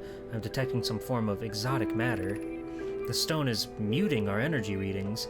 They should be 10 times what we're seeing at least. Pi, I don't think we want this matter interacting with us. As far as I can tell, direct contact with it would almost certainly be fatal. I've never encountered anything like it like the casing, but it's all that protecting us from what's inside. Whereas still, this matter is disturbingly volatile. Pi, whatever the matter inside the stone casing is, it's more than just profoundly unstable. It's undertones of pressure. Look at the density scan. I've never seen anything this tightly compacted before. What is this? This is orders of magnitude worse than I'd imagined. If this stone were to rupture, the lethal matter within would rapidly expand, completely blanketing the star system almost instantaneously. And the pressure is still building as the comet approaches the star system. Return to the shuttle right now. The rest of our friends need to know they're in terrible danger. Leave your equipment and run! But then this happened. Which is tragic.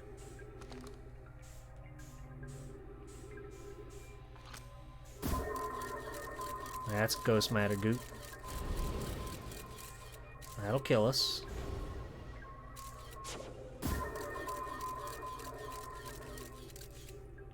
Okay. Ghost matter goop. This shit's scary.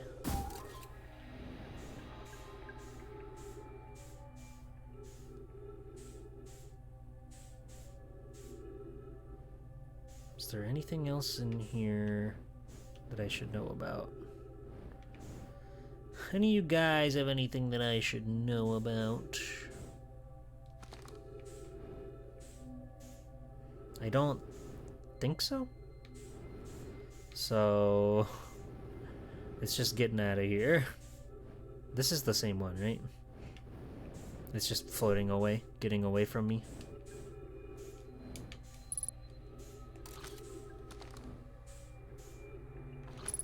Okay. 3 minutes of oxygen left. All right. So let's find our way out of here, I guess. I'm assuming this crashes into the sun, and that leads us to not the best future.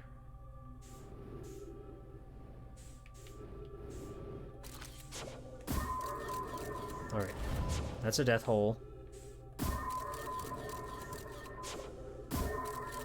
That's a rock.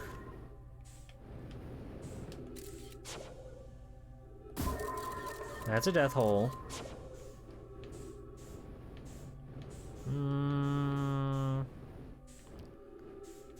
Where is the best way out of here? Is that a way up? No. Maybe? It's so dark in here. Oh, that's the way we came in.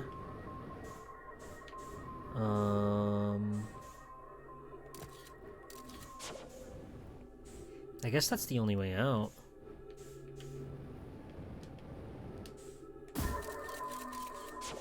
You know, these other holes are just troublemakers. Well, okay. G-Pool, I'm scared. Oh, it's okay, Thrash. It'll be alright. Damn, we are bubbling through that sun.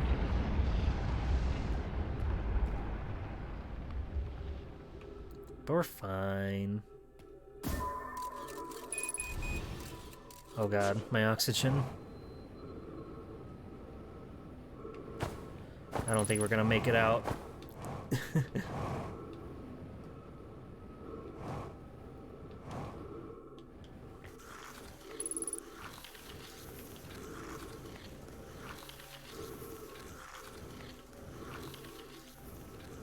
But we've got invaluable knowledge.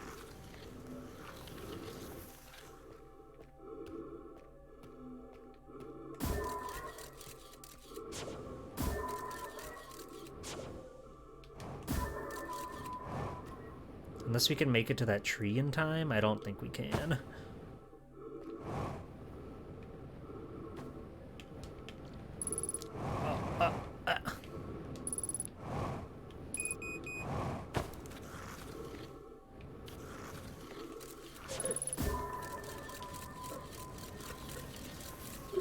Ah, man. We almost made... There was a tiny little tree in there we could have poked around in, but I didn't get there fast enough. I was too busy being engrossed in the narrative. But holy moly. Talk about Scaresville.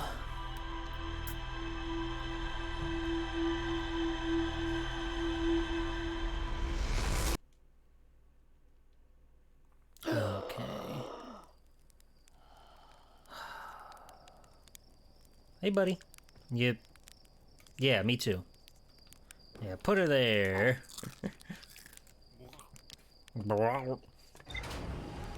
Okay. I feel like we've learned about the interloper. How do we stop the interloper? Who's to say?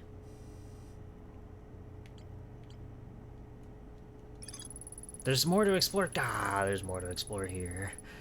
I found the 2 missing members of the Nomai shuttle crew inside a large ruptured stone that looked like it exploded from the inside. The Nomai traced the strange energy readings to a spherical stone casing filled with some sort of exotic matter. They determined the exotic matter was both lethal and under extreme pressure. If the stone were to rupture, the exotic matter would rapidly expand, completely blanketing the solar system almost instantaneously. So that's what's happened.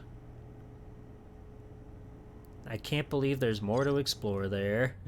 I really feel like they want me to just hang out until it goes into the sun, because it was a pretty goddamn simple pathway, all things considered.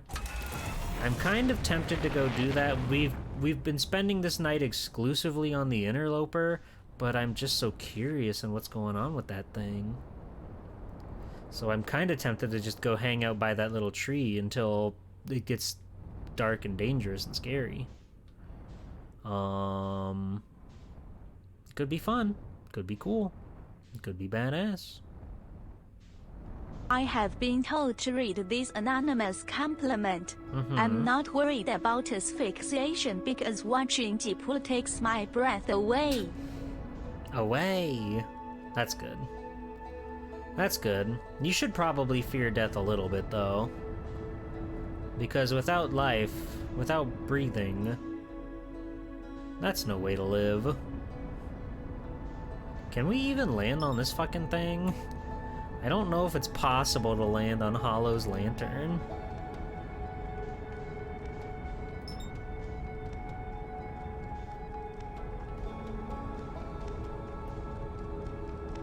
So this guy's gonna like move around for a while.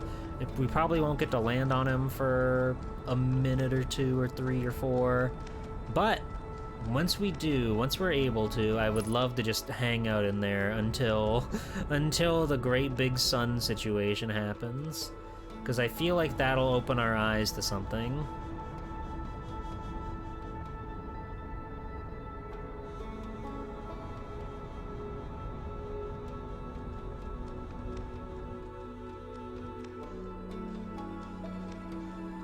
But there are still many mysteries to find out there in the great wide world.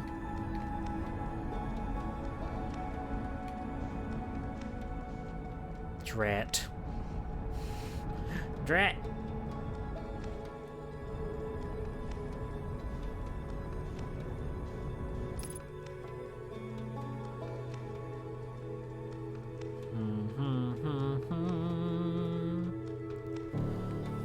Oh, what to do? I don't like when this thing goes near the sun. It's scary when it does that.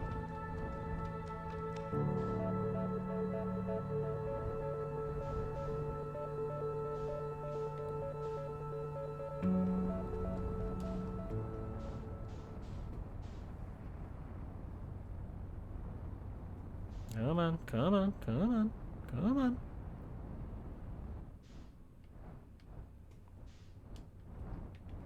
Just land it nice and steady. There you go, there you go.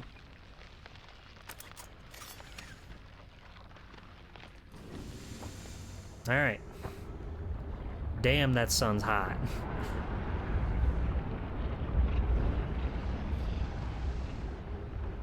Alright, where's that big old crack? We're doing this again. This will probably be the last time we go to the interloper unless something treacherous happens to me. But that would never happen. Oh, so when this thing flies to the sun, that's when the ice like starts to come up. I see. So the crater is only open when the ice goes back down. That's fascinating. Oh yeah, my ship. Oh no! It's just going back home. It's fine. It's fine. It'll make it... No, wait, that's the water planet. Well, I'll meet it there.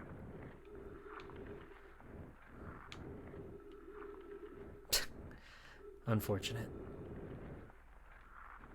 But this is the life that we're forced to live out here.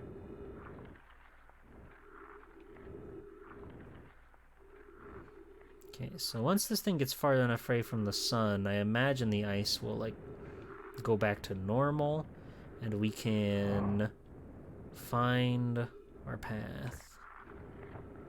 Presumably.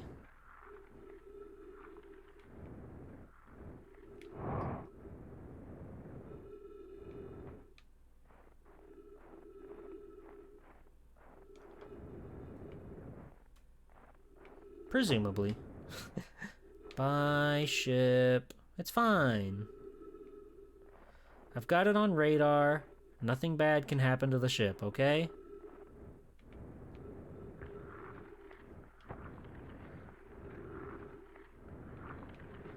Okay, where's the entrance? Where's the entrance? We're on the goddamn sun side. It's around here somewhere. We just gotta go poke around and find it.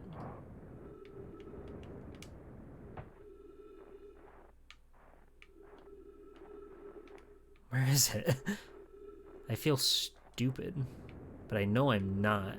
I know I'm actually really smart and cool. Hi, sneaker nets. Welcome in. How are you?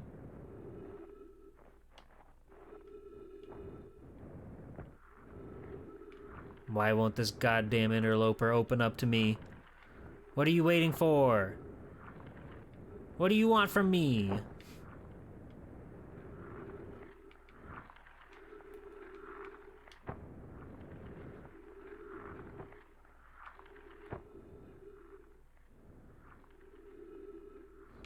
For real, what does this thing want from me? Why won't it open up? Oh, there's the white hole. If you know, you know.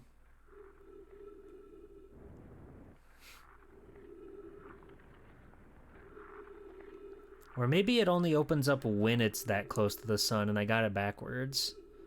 It's possible. So, because then it could be like melting the ice away from the top here and then we could sneak our way in. And I was just a little bit too late. Hopefully we'll get another shot before we run out of oxygen. Ice usually melts with heat. That's true. Listen. Listen. I'm doing my best out here.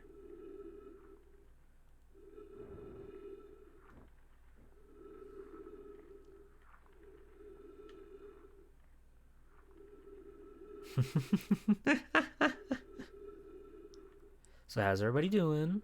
How was your day? Did you remember to take out the trash? I know that can's looking pretty full. A beautiful star. Wonderful.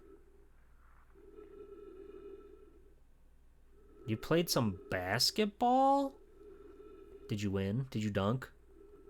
You moved a sofa? Nice. That's always nice. To put your goddamn body to work. I'm IRL now. Mr. Piggy Ball, more like. God damn. Hi, Briley. Welcome in. I'm taller than everyone else, so I was okay. That's a tried and true Mr. Pig fact. If you ask anybody, Mr. Pig will say, I'm taller than him.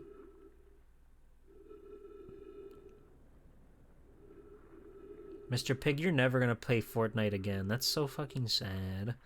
You're never gonna go down to the towers and get a battle royale, a winner chicken dinner. It's never gonna happen again. You've moved on. You love to hang out with the boys and the girls in the IRL space. Maybe I'll play it someday. Smug pig. You got any more emote slots, Mr. Pig? You could make that. That would be pretty good. That'd be pretty baller. We're never gonna make it to the sun.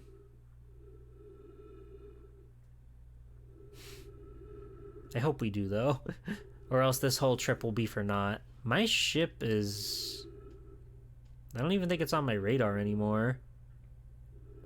That can't be good.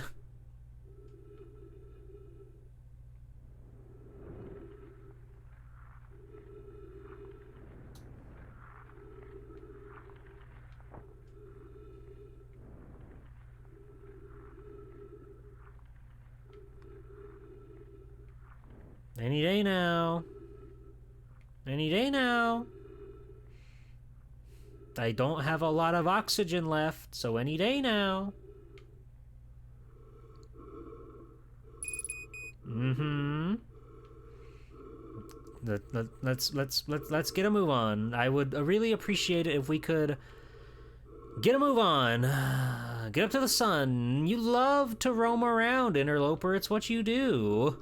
It's what you do. You're always roaming around. Come on. I'm scanning you. Take this. Take this. Okay.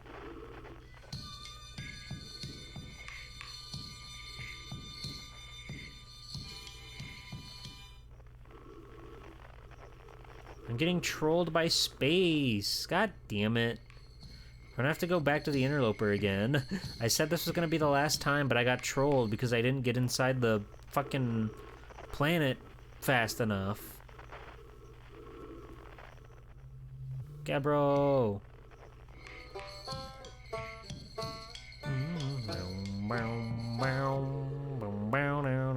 God damn it. Okay, one more time to the Interloper, I promise. Just one more. Just once more. Just once more. But we'll get there at record pace. We'll hop on. We'll live. We'll go inside. And then we'll wait it out. And then we'll have the ultimate Zatsu experience as we stand around waiting for the world to end. Okay? Okay.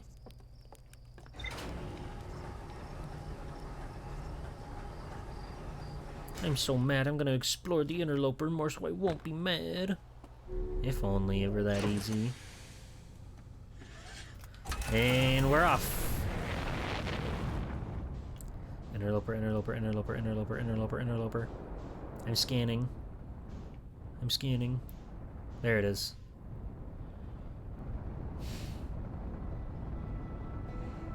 We're gonna get there at record pace. Everyone's gonna be like, wow, I can't believe you made it to the Interloper at record pace. And I'll be like, I'm kind of freaking goated with it, you see.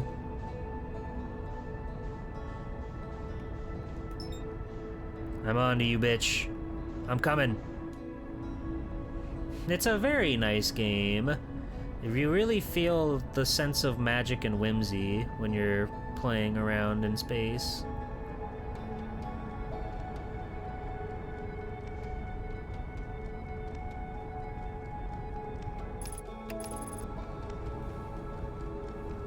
But I'm feeling good.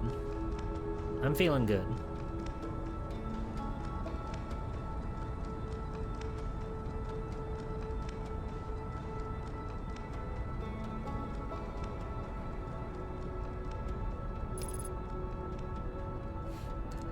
They really do fire off the retro rockets so much quicker than I would.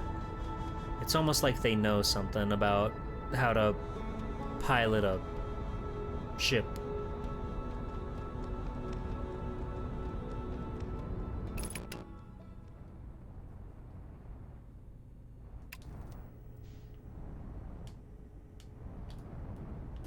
Oh.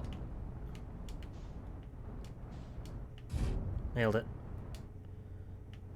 Alright. Horizontal thrust. We're thrusting. We're living life. We're here. Spacesuit. Definitely want that. Alright.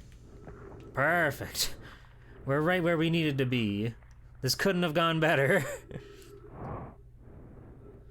Where's that sun? Okay, we're still a ways away from the sun, but our guy will swing on by before long. How many streams did it take Arugi to beat this? I don't know. I want to say she streamed it 4 times? What the fuck is that? Did you see that? That might have just been a space rock. Hi. Oh, it's awesome when they overlap like that.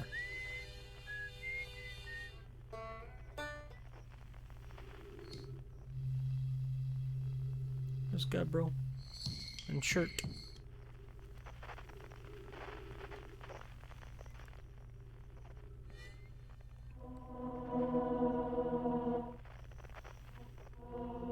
Cave shard. Unknown. Okay. Make a mental note of that. There's an escape pod in there. This place we haven't really explored because we got killed by a big fish.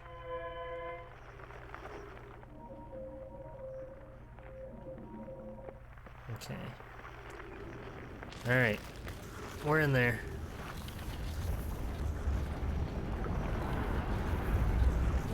Oh, it's so nice and cold in here.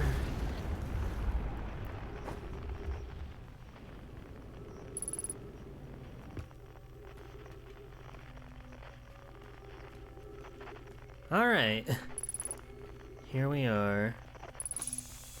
Trees detected. All is well.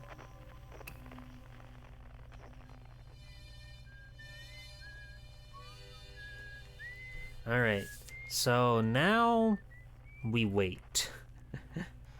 Now we wait. It's been a real wonderful magical time in space. I'm glad that we got here. I'm glad that we were able to go inside the interloper. It just leads so much to the imagination. What all is out there? What all can we come across? What all can we find here? There's so many crazy things going on. What's going on with Swell Time G-Pool? What's new with Swell Time G-Pool? I will be on Games Done Quick tomorrow night. That's exciting. That's very fun. Me and Kiara are hosting a collab retro mystery tournament with many VTubers. So many cool folks will be there.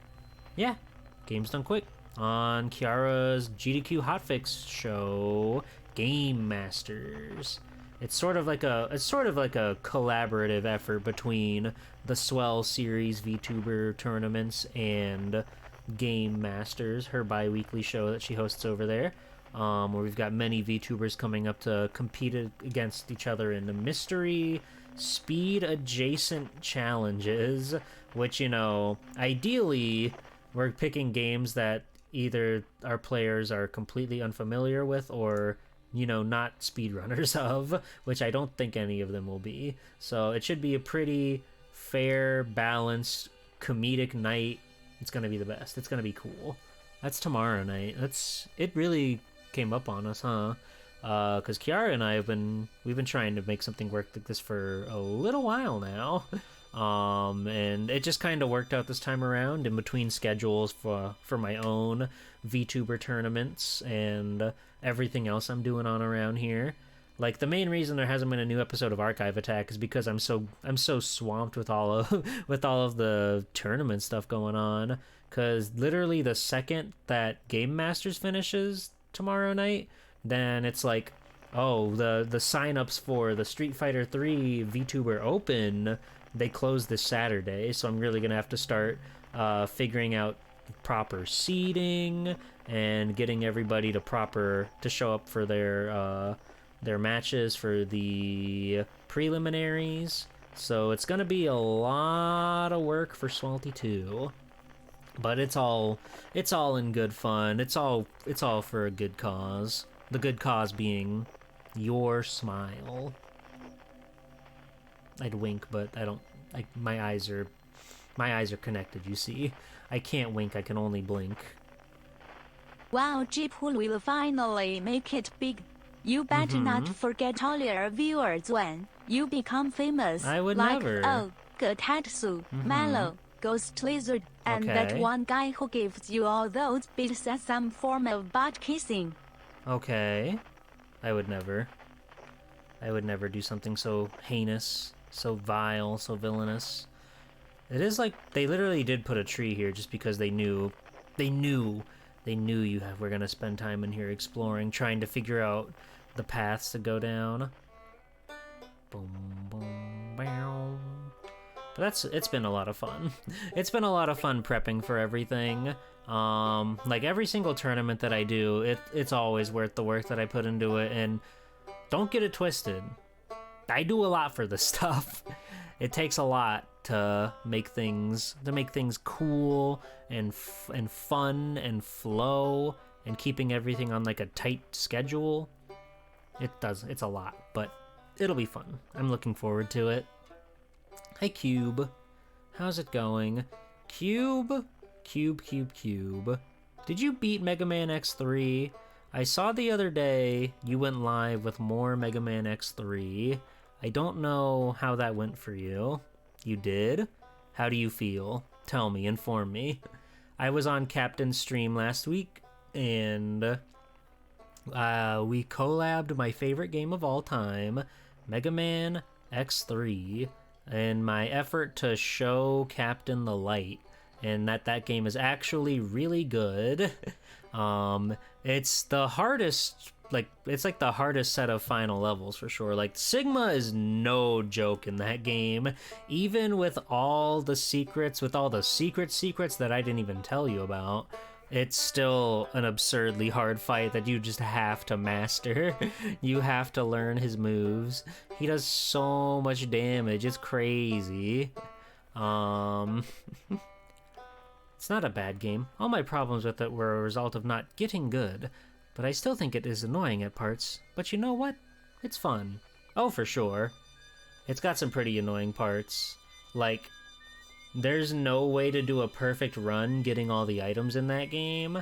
For example, to get the helmet on Tunnel Rhino stage, you need to get the Buster upgrade from Neon Tiger, but to do that, you need to get Tunnel Rhino's weapon, and then go to Neon Tiger stage, and then you need to go clear Volt Catfish's stage to get Volt Catfish's weapon to use the charge shot to get the capsule. But before you do that, you may as well have done Gravity Beetle, because you're going to want to get the armor upgrade while you're in Volt Catfish's stage.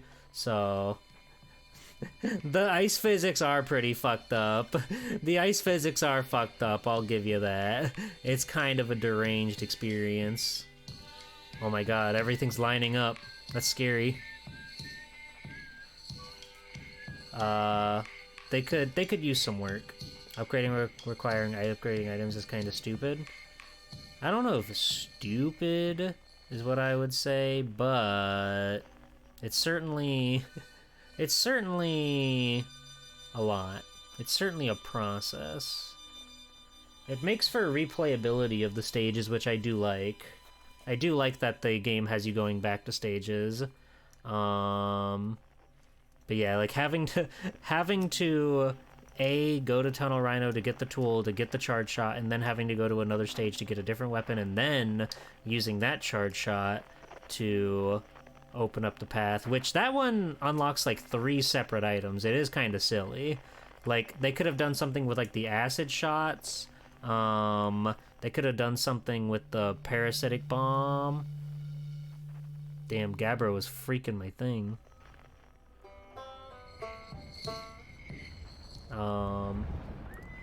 Like X1 required an upgrade to get another upgrade. Yeah.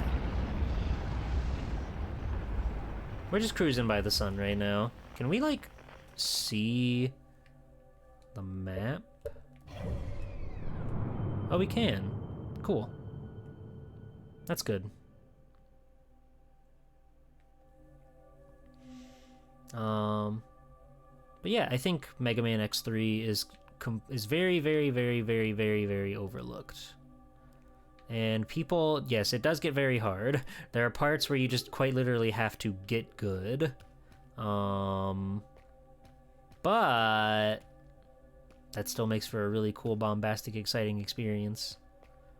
Now, my big question is, should I enter like the area near the center here and wait for the great big explosion, or should I try to go outside when we're nearing the sun for what would be the final time? It's hard to say. It's really hard to say. There's the white hole. All of our fun stuff. There's something down there. Do you see that on the bottom there? By that little... Oh, well, Thrash is blocking it. There's a...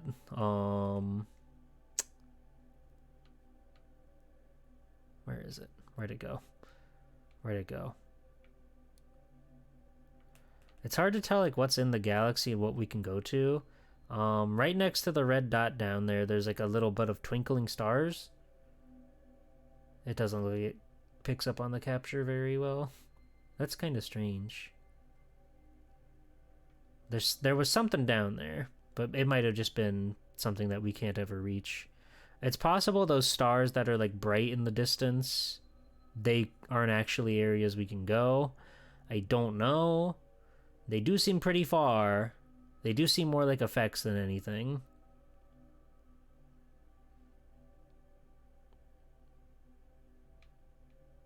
Giant's Deep. Brittle Hollow. Okay, yeah, no, those are all just like twinkle effects. We can't go to any of those places. As tantalizing as they are. Dark Bramble. We are here. That's the white hole.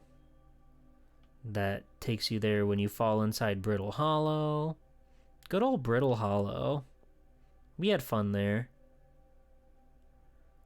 The Quantum Moon. It's there. But now it's... I can't tell. I can't tell what the deal with the Quantum Moon is. Maybe we can watch this for a little while since we're out here waiting for the interloper to go into the sun anyway. It looks like the moon is trying to avoid the sun. It might always be on the dark side of the planet. Maybe? Hold on. Never mind. Wait, where the fuck are you? What are you doing? What are you doing? Never mind, I'm completely wrong. I don't know what its deal is. The only problem with the GDQ stream is I know most of the streamers, so I can't pick who to root for. Just put your favorite cheer emote in chat and hope for the best. The Quantum Moon. What are your secrets? What are you hiding? Okay, it looks like the interloper is chilling out with the white hole right now. Sun's getting pretty red though, so I imagine we're getting close to the point of no return. Hopefully that means we'll be able to learn something about this.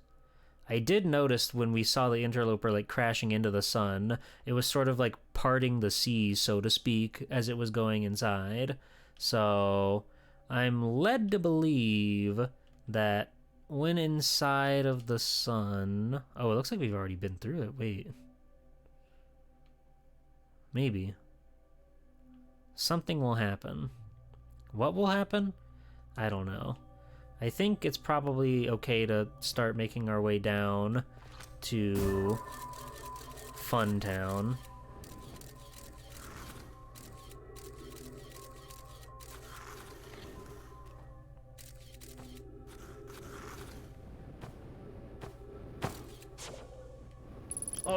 Oh god, don't kill me.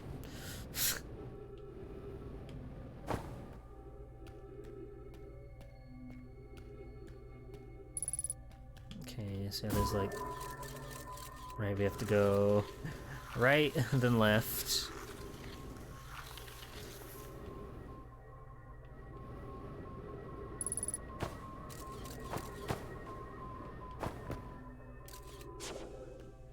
Okay. And we're here. In no time flat.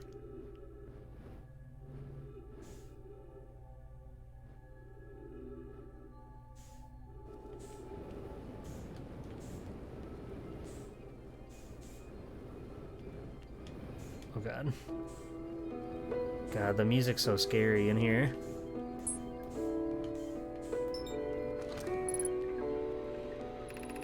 Yeah, we already read all this before.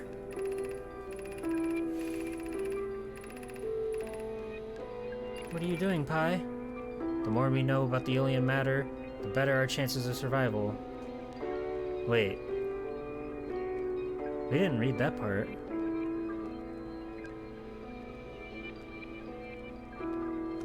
Okay. Did I not read that part? What the fuck? My ship log has been updated. What the hell? What the fuck? I got the page 7 and stopped earlier? I'm an idiot. How is that possible? I can't believe I'm such a fool. Well, we've already committed to the bit, so if this shit goes up in smoke, I want to see it with my own eyes.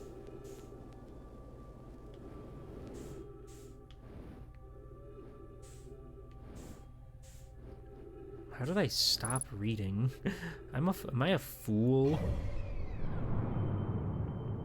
Oh, that bubble's getting real warm. That bubble's ready to pop.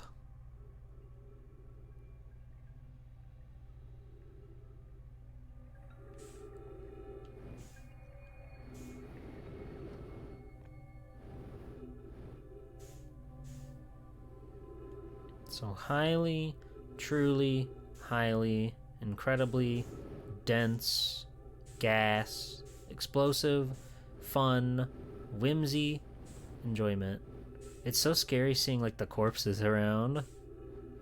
Like, what happened to you? Why are you covered in this?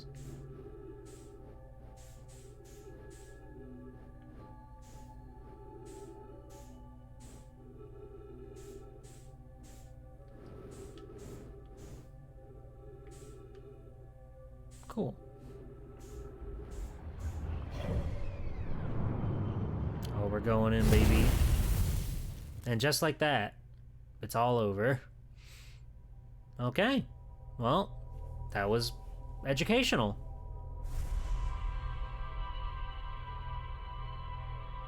The sun came by and melted the crevice open, and then when it crashes into the sun... So now we have to understand how to stop that.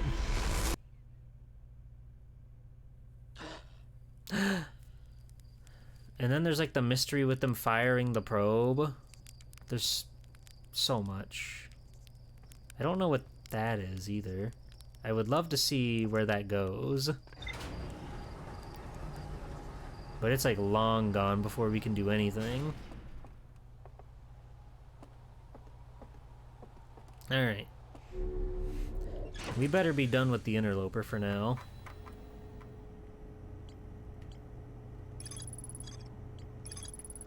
Okay.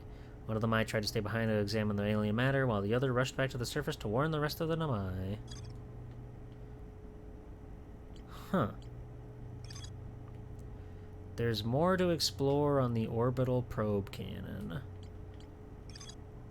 The launch module is badly damaged, but its projection pool is still intact.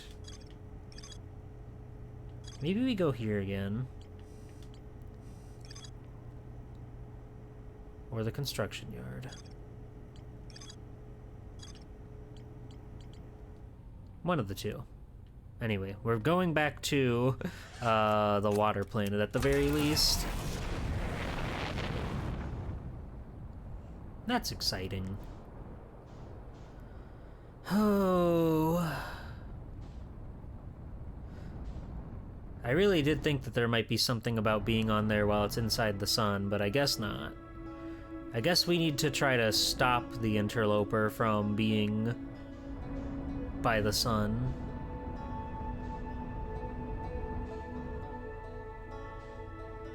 That would be good. That would be smart. What is that? That's the quantum moon!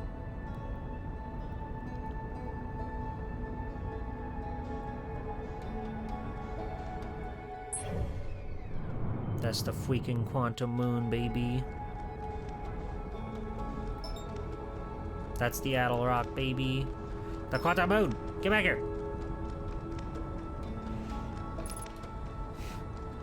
What are you hiding? What are your secrets?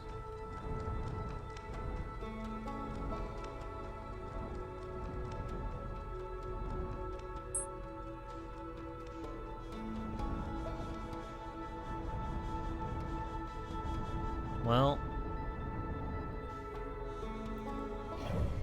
is there anywhere else on the map now? They're over there.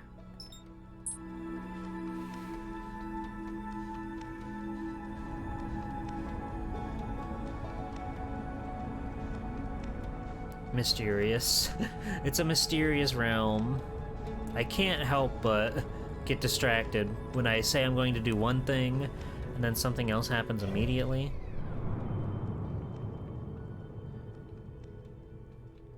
I thought I locked onto you. Okay.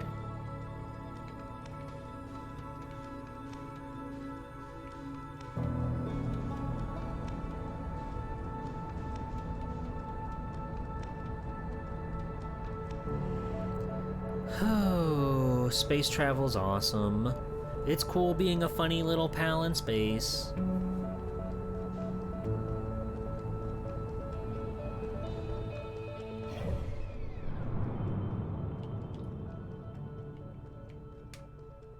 Oh, the moon left. The moon left. That's unfortunate.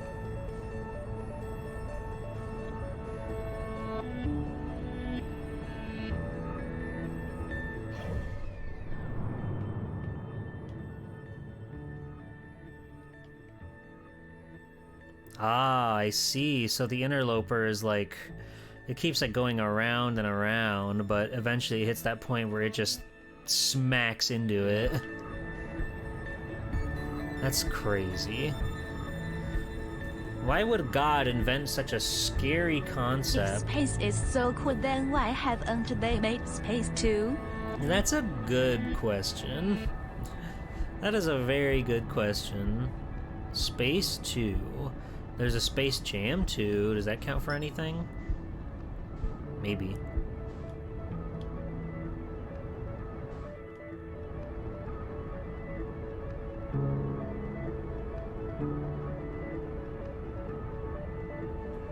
Alright, do we touch down or do we try to go to the cannon? I think I want to go to the cannon.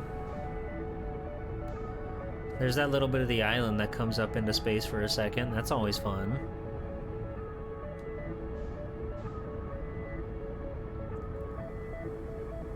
This place is hell. Giants deep as fucking hell. Sometimes the islands just nearly leave the planet's orbit.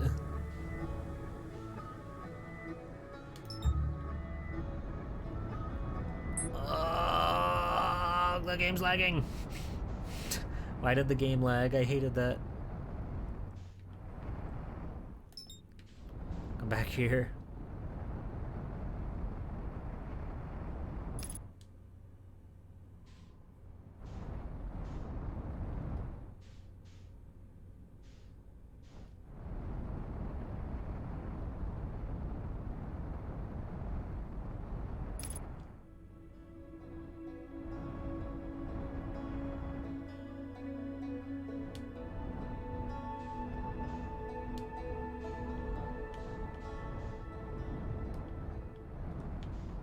Come on. Come on. Come on.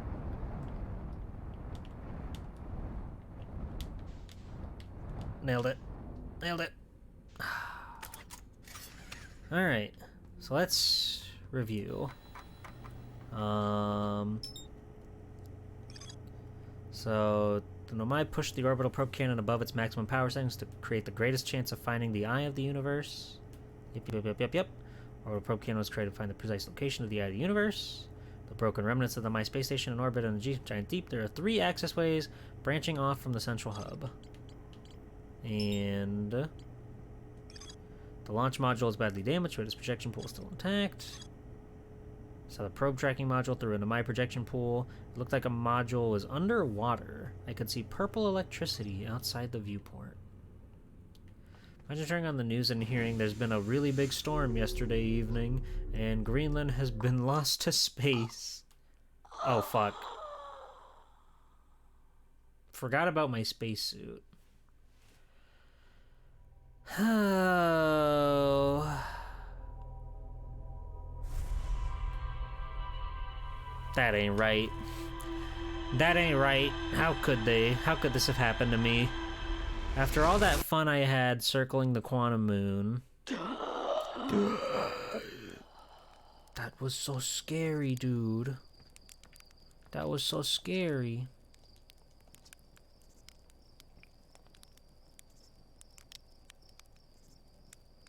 The autopilot flew my ship directly into the sun. Had an exciting dream, did you? It's not exactly impossible for the autopilot to get you too close to the sun, but it's not like it'll try to take you there on purpose. Make sure the sun isn't between you and your destination when you engage autopilot, and you'll be fine. Slate, you're the man. I keep getting killed by ghost matter. Yeah, he's telling you all the tips and tricks. Do you think I made it so you could just take pretty pictures of trees? Okay.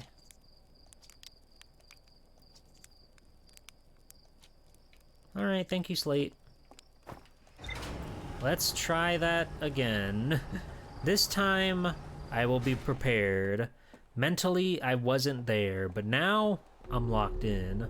I'm on top of the world. I'm putting my spacesuit on right now, so nothing horrible happens to me ever again.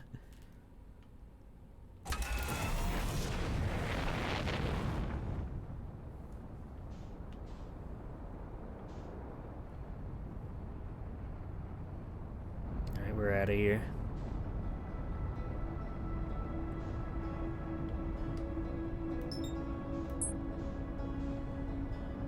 Straight away.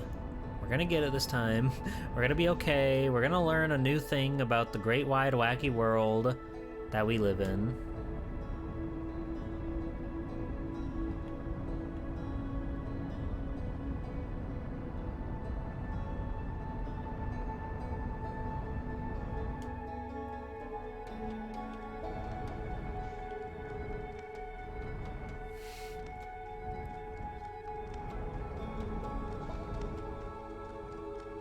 Alright, here it comes. Are you ready? Are you ready? It's coming.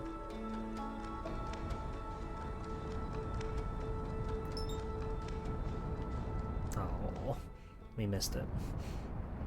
There's always next time. There's always next time.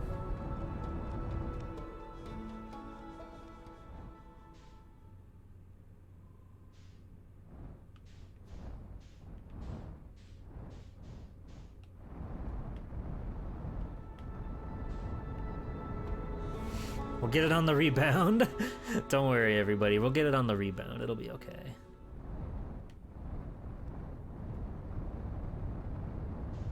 I don't want a touchdown on the planet. No, thank you.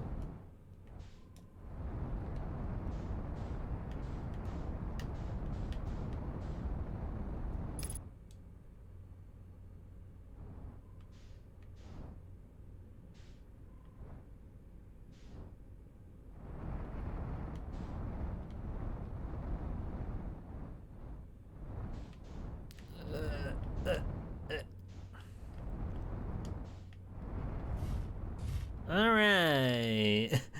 No problem. Hooray! We're in space! All is well.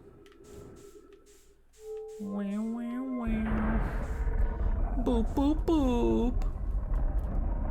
Boop, boop, boop. All is well in the world. Did you know that? Okay. Okay, So 1, 2, 3. We were here once before, and what did we learn? Not a lot. Let's see. Number 1 here, I think we could go into. Some of them were like blocked off when we had to trick around to go onto the outside to actually get in there. It's kind of a scary realm that we find ourselves in. And the music is scary. What is this and why is it full of goop? Did we ever go into this one? Wait, oh, there's a ball. I didn't know about the ball mechanics before. There's something here. We're already on to something new. Isn't that exciting? What? Okay.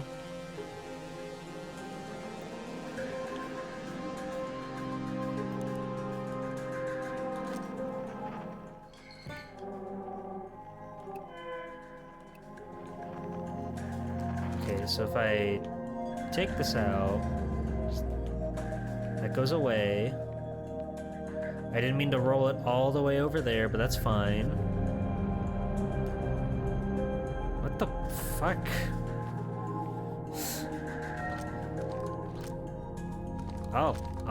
Oh, lore. Severe structural stress detected. Assessing damage to modules. Control module intact, no structural damage. Wait, so this is orbital probe cannon. Launch module, viewport window fractured. Module exposed to vacuum of space. Probe tracking module missing. What? We're upside down now. That's probably fine.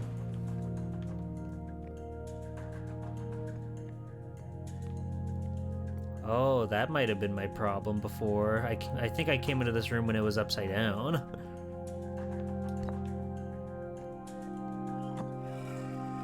Okay, so where's the launch module? I don't know where this is.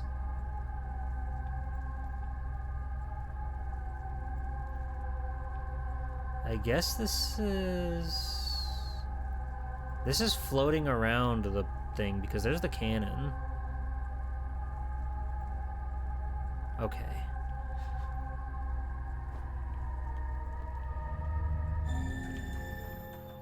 I see.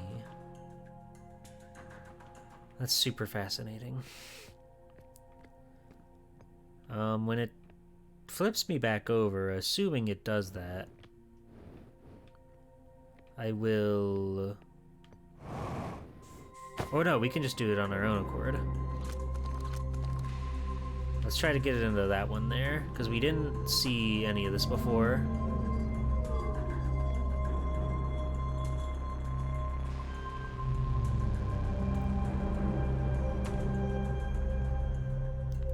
Okay. You don't have anything you want to say to me about this? Okay, there it goes. Just took some time. It had to load. Begin launch prologue. Orbital probe cannon. Launch request received. Probe launch successful. Probe tracking module is receiving data from probe. Warning. Orbital probe cannon structure compromised during launch. Damage to multiple modules detected. Okay. And then... Did this first one make a thing happen? I certainly didn't read anything, but this should most definitely tip me off to something. I guess this is the probe?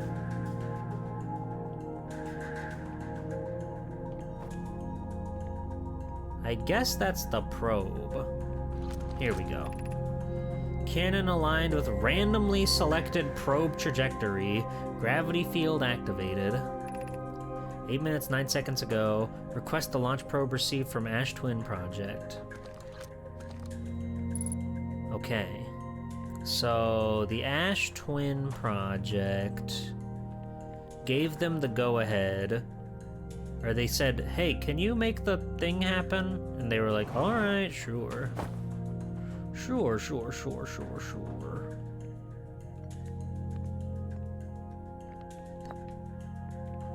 Do you do anything?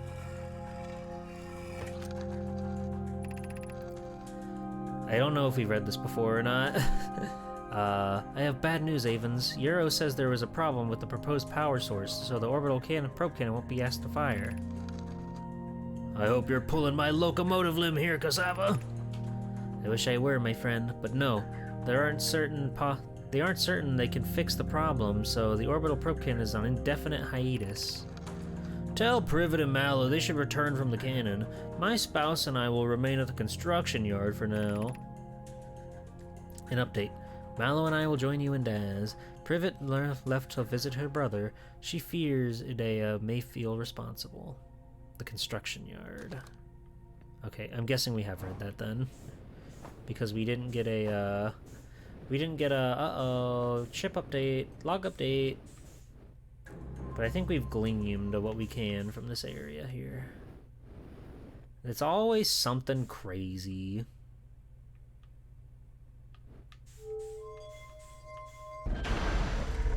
Yippee!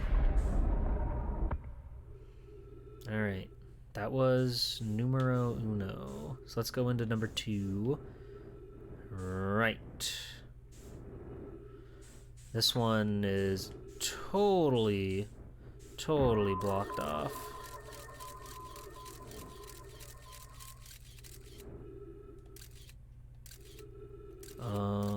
We could get in there if we went outside, but that's scary.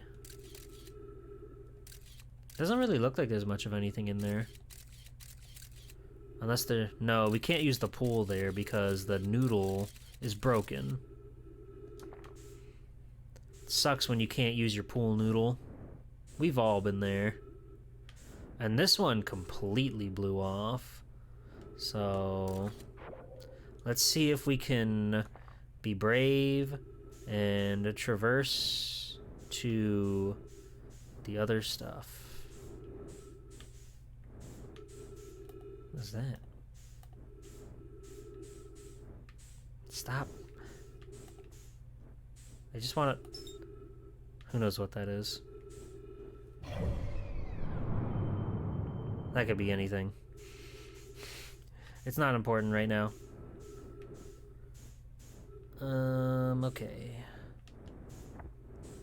So there were some pieces that were like floating off near this thing, yeah?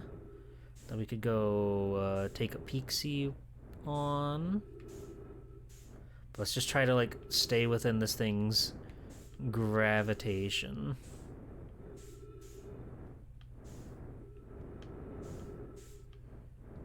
Oh god. The planet's getting real close. Don't you dare leave me.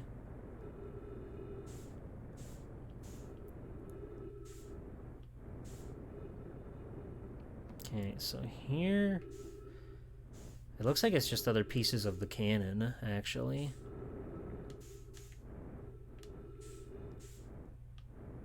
It doesn't look like it's anything that we can play around on.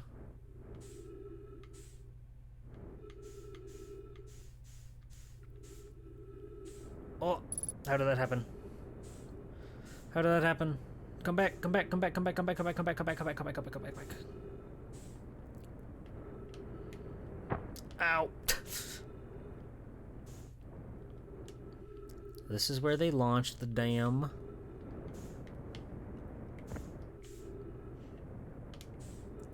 I don't know if we can do anything with this here. And that's okay.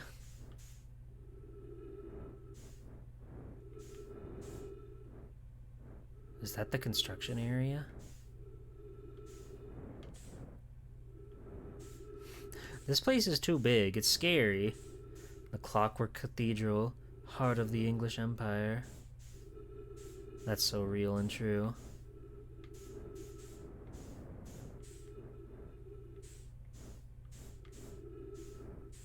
How do we get in there?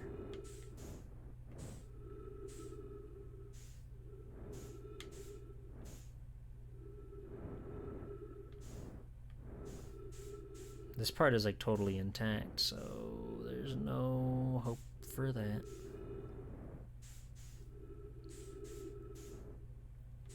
So what's a little guy to do in space like this, huh?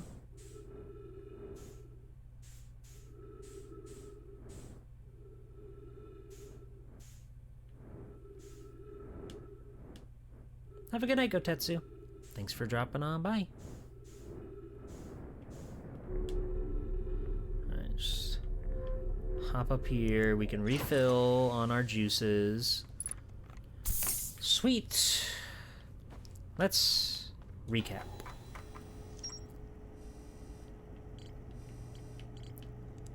Alright. Then I push the... Yep. The control module recently received a request from an Ashton project to launch the probe. The cannon was aligned with a randomly selected probe trajectory. The probe was successfully launched, but the cannon's structural integrity was compromised in the process. Damage is detected in multiple modules. Probe tracking module is receiving data from the launching probe. A Nomai computer reports that the probe tracking module is missing. I saw the probe tracking module through a Nomai projection pool. It looked like the view module is underwater. I could see purple electricity outside the viewport. Well, if it's underwater, there's only one place with like water. So which means it didn't get very far. Wait, was there anything else here? The launch module. We have to figure out how to get in there.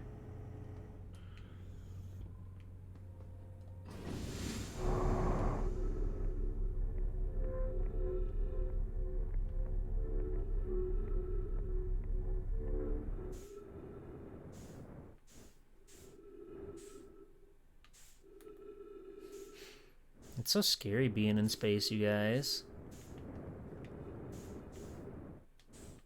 I don't know if you've ever tried it, but it's messed up in here.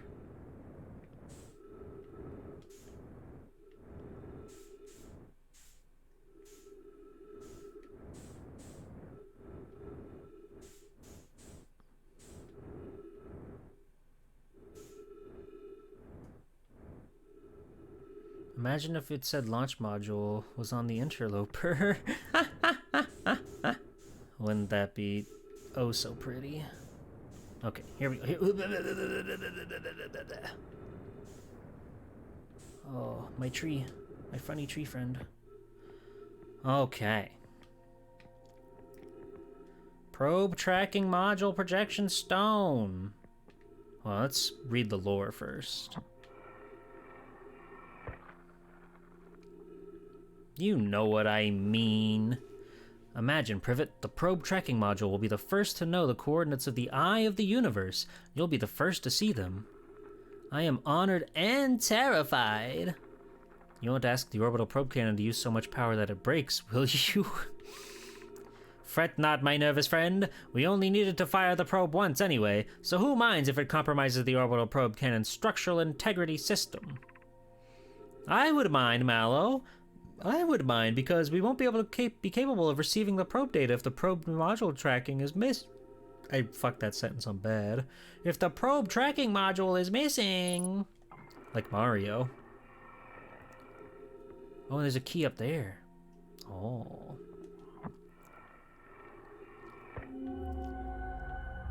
Okay, this is, yeah, what we saw in the past, I think. Purple... lightning. This could be anywhere, dude.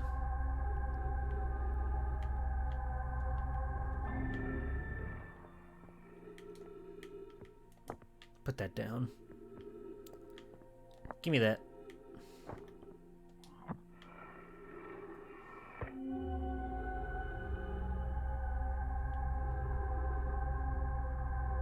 This is like here.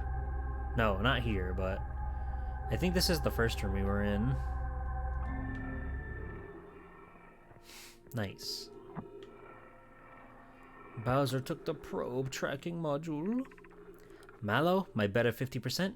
Cassava is sending the last of the cannon components. Soon, relatively speaking, we'll know the eye's precise location. We thought of concluding the Elder's curious and challenging search increases my heart's temperature, my love. Cassava tells me he and the construction yard crew have determined a power setting we are not, and under any circumstances, above to go. I see. I am right to think that, consequently, we will be ignoring that setting. Oh yeah, we've read this one before. Okay. Oh.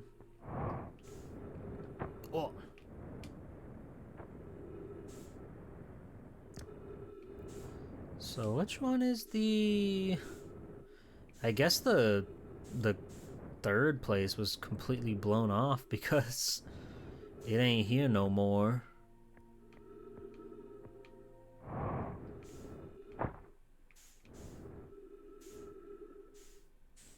Damn, that sun's looking mighty red. We don't have much time left. The oop. The big soup. There's none of it left. It's all been drained out into space.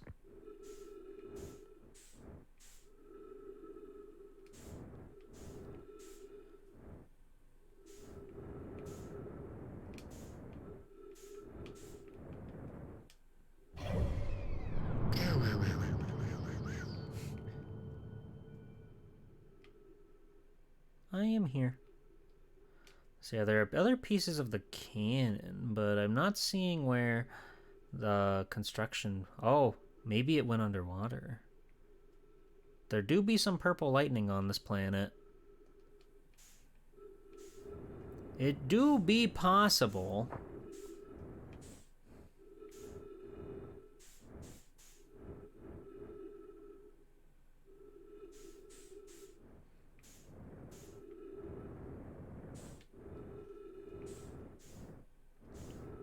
So I think with that, my next goal will be to actually go to Giants Deep for real this time. Let's check with our cool, awesome computer.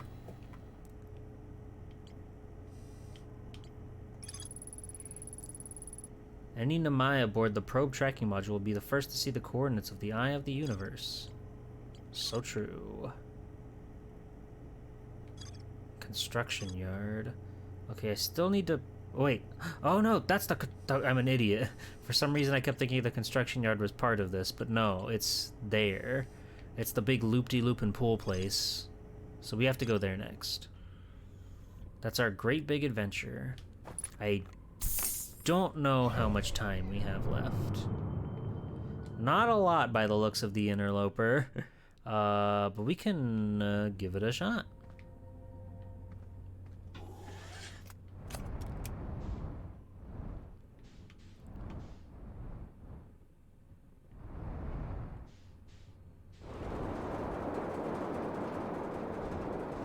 It's so scary coming here.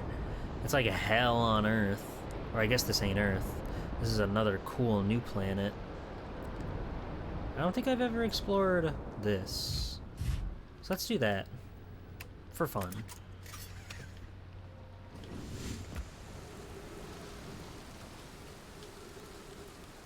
What the fuck is that? It's like a goddamn shrimp buffet.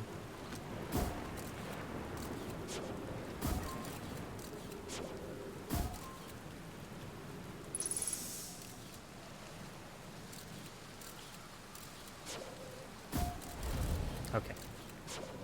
So we don't want to go that way.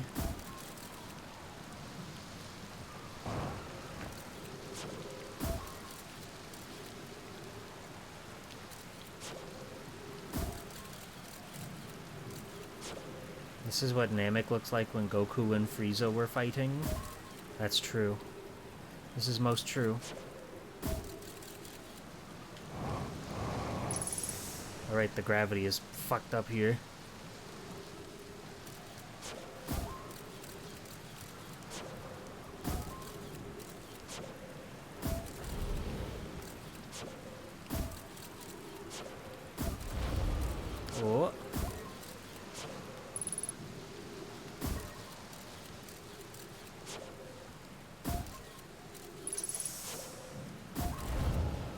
evil.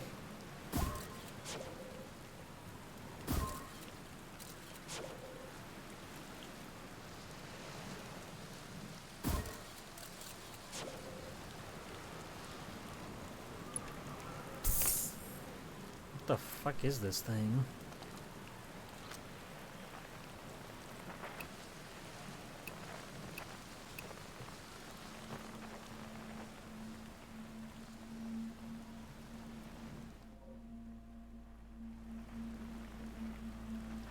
Okay. Oh god, the world's coming to an end.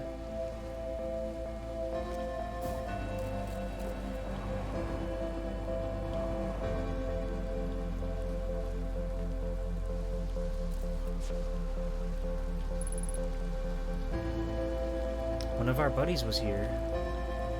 Roast the marshmallow. Yeah, that's the stuff. Wait. Recording. Trip 4, entry whatever, crashes 2, boring crashes 0. Remember to see Slate when I get back. Haha, yeah, all the way down to the core. Consider yourself conquered, Giants Deep. You just got feldsparred. Okay, can't believe I was electrocuted. Can't wait to go home. So guess brute forces isn't always the answer. So somewhere off the list, let's after the dark bramble, here I come. So you figured out how to get to the core. How did you do that?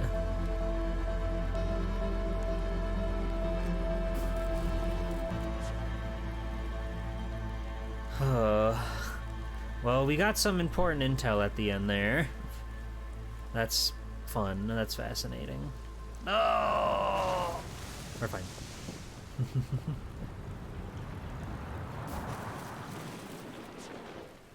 Oh. The great big supernova. This is so scary. What is this?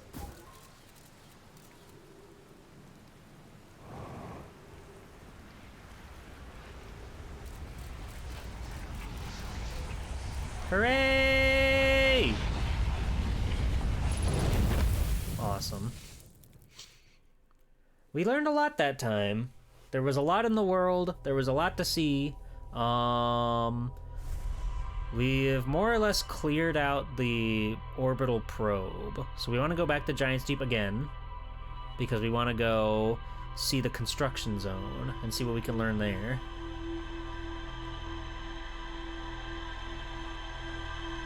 But like, it's crazy how every little bit of new information is like so engrossing. Everything feels so fascinating in this wild and wacky world that we're living in.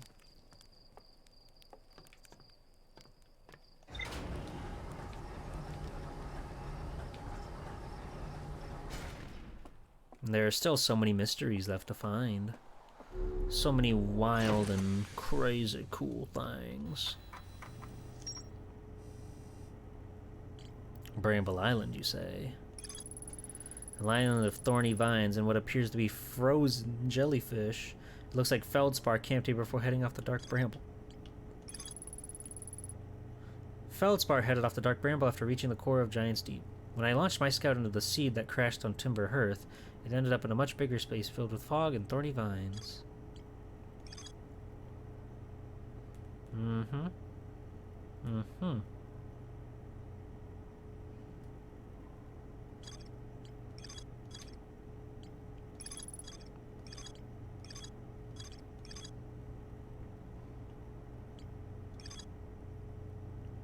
Gabbro says there's a strong current beneath the surface of the ocean that prevents anything from sinking below it. Feldspar found a way to reach the core.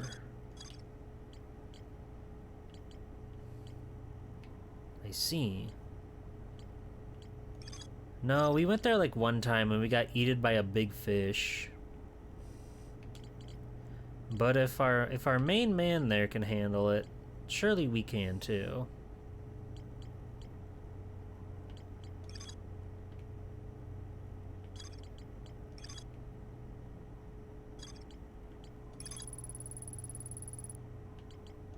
I didn't realize that the arrows had their own little bits and bops of information, though it's usually redundant, but it's important to check. Quantum moon. The Mayan Ember moon. Ember twin observed a moon that would disappear when no one was watching.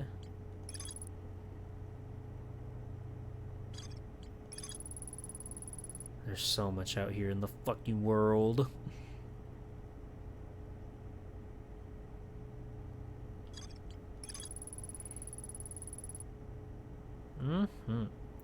Strange wandering rock that appeared in multiple caves on Ember Twin's northern hemisphere. Found a strange rock shard that moves when I'm not watching. Okay. Let's not get too distracted. We need to go to Giant's Deep. We need to get back there. We need to go to the construction zone. Actually, I can like mark it on my map, just so I know exactly where we want to go.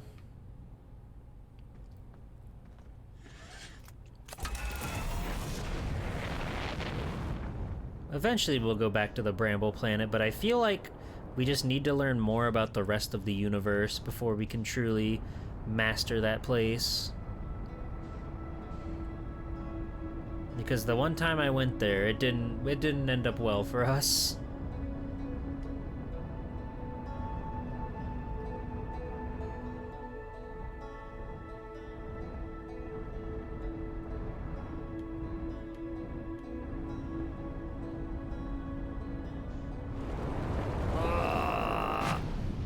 This is fun. Alright. Construction yard. Coming up over here. They even got a nice place to park your ride. Ain't that so nice of them? Ow.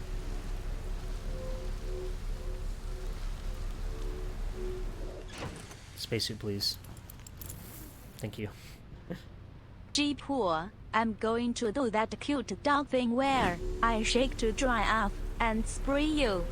Oh, man, Thrash, why you gotta spray me? That's so rude. Can't you just, like, shake the dry off, like, over there or something?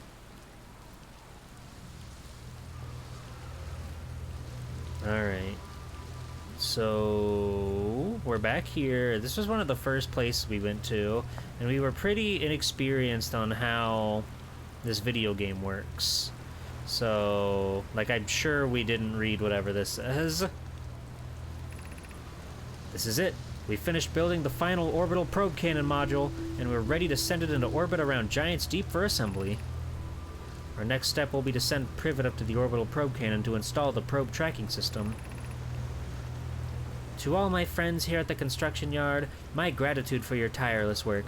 I had given up hope, but I truly believe this cannon may actually succeed where many other attempts have not. If I know my brother Evans and his spouse will want to launch the probe with as much power as possible, I'm worried the cannon would break under the strain. I propose we give Evans and Mallow a slightly lower maximum power setting than the absolute maximum possible to create room for their enthusiasm. Are we going gelatinous on it? Are you going gelatinous on us, love? I'm delighted by your words, but they're atypical for you. If I'm ever half as gooey as Mallow and Evans behave together, Daz, you may launch me from the orbital probe cannon. So true. We were amateur space explorers, now we're pros. Hello, Happy Toaster. How are you? Before I go make a great big walk, is there anything else here that's like in the immediate vicinity? Probably not. So let's try to go underwater, I think.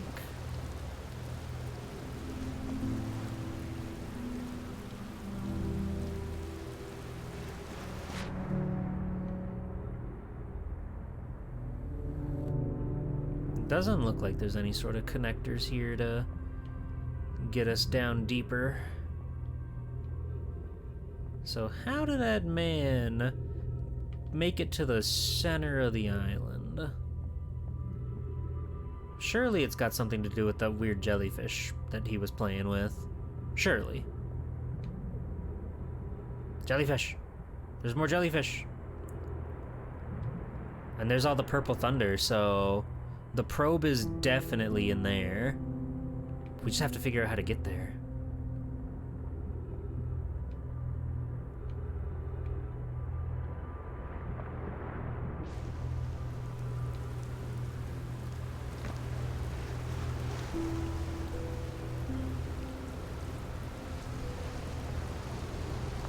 Brittle Hollow.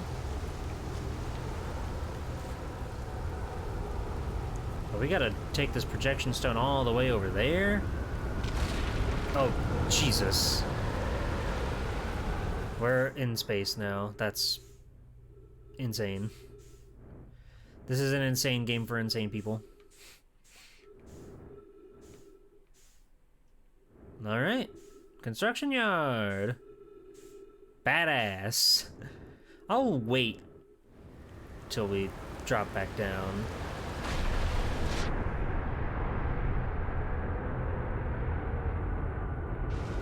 Glad to know this place is buoyant. Oh, come on. Let me go free, please.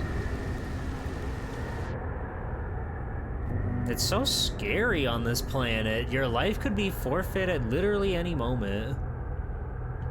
And I'm not about that. I'm living, laughing, and loving for as long as I possibly can, okay? And you're gonna live, laugh, love right along with me, okay? Okay. That's the ball Frieza uses to blow up Namek in 5 minutes. Not his balls.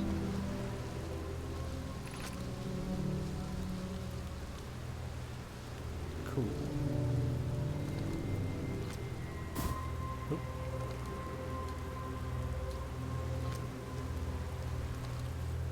Alright. Slap that shit. What the? Why is that freaking out so much? Where the hell are we?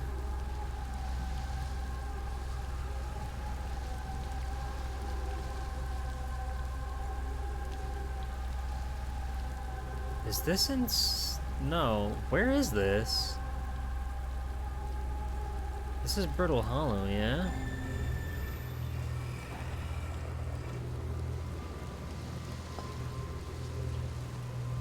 Huh. That must be the secret workshop that those guys were talking about. We went there one time, but we couldn't figure out the way to get in, I think. Pretty sure that was that planet.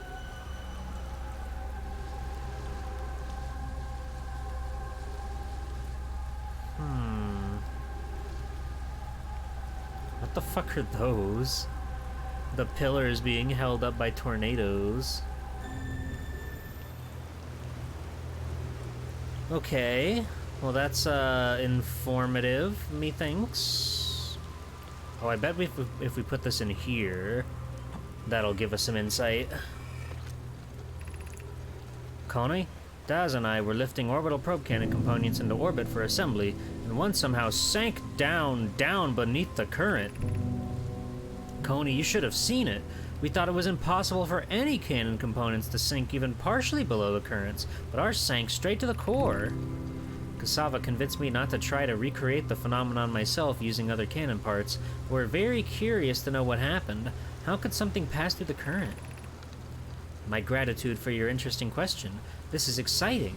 Spire constructed a model of Giant's Deep here at Brittle Hollow's Southern Observatory, and it reveals how an object might sink below the current.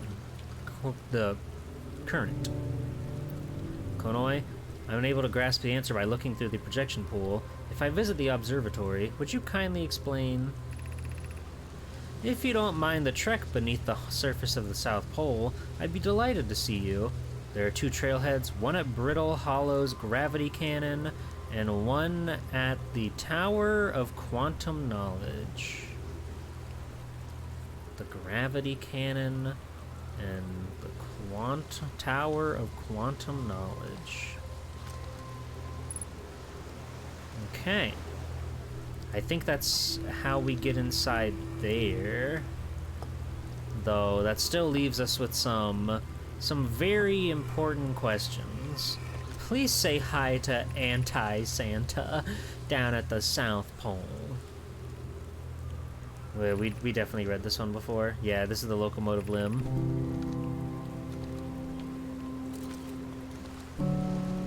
Okay. So I think what we've basically learned is we need to go to Brittle Hollow now.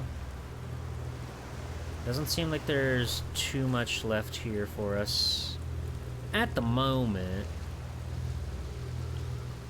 But we can run back to the ship and see what our notes have to say about this. But for some reason, we have to go somewhere to find out the specific thing that they dropped into the ocean, and then somehow use that to get to the bottom of the ocean. I don't know how, I don't know what or why. Not the scary place. Brittle Hollow is different from the Thornsberry, whatever. The island where the Nomai built the orbital probe cannon. Okay. The Nomai saw on the construction yard, saw something sink beneath the underwater current, which they thought was previously impossible.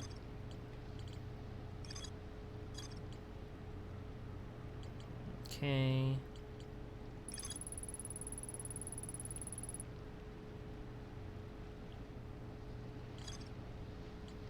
Alright, so brittle.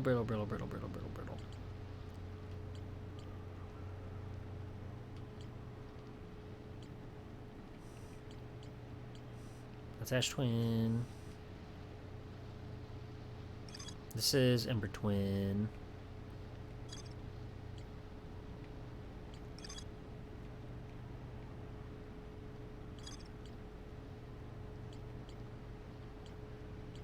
Wait, is it?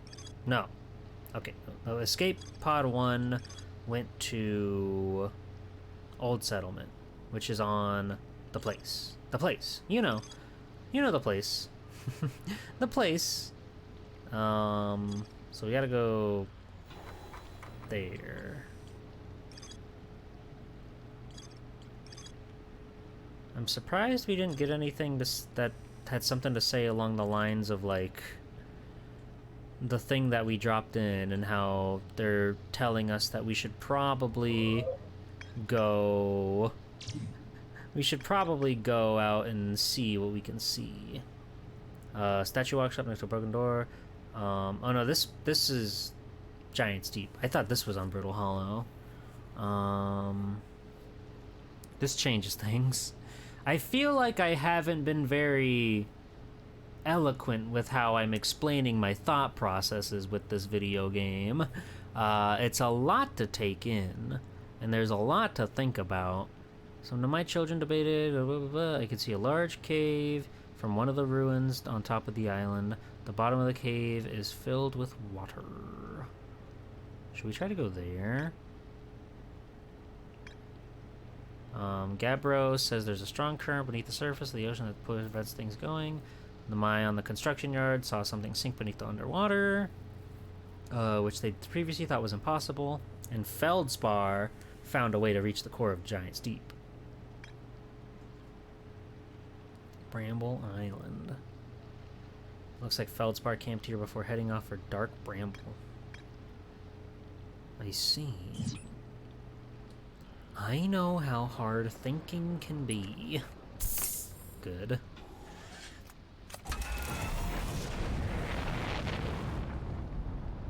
Oh, goodness gracious.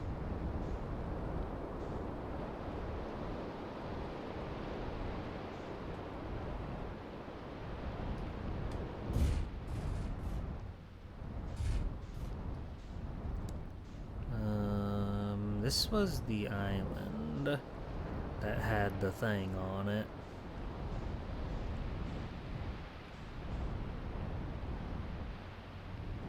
Okay.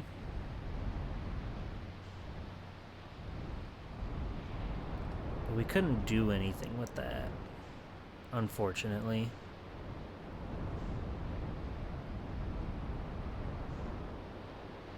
So where is my main man's island? Where's the one with the jellyfish? Although I think we did a pretty good job of combing that place while we were there. So I'm not too sure what we would do there.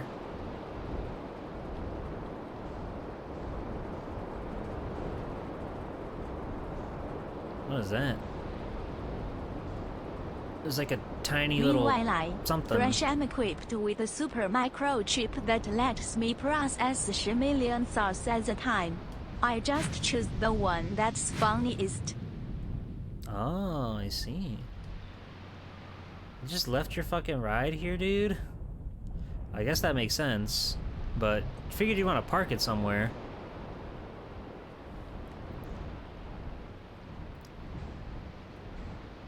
Yeah, was there anything here that was helpful?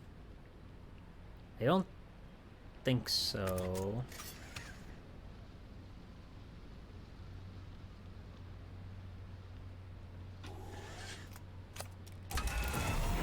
Let's just take a little dunk under the water here and see.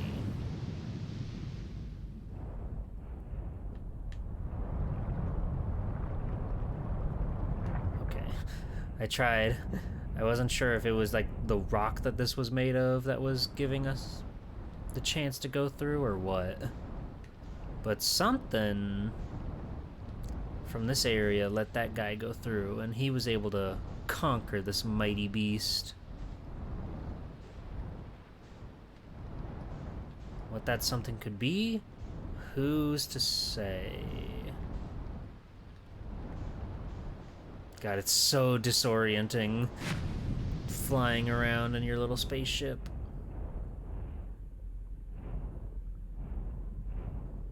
I'm not really seeing anything like underneath here that could lead us to a proper answer. Bit of a bummer, but that's okay.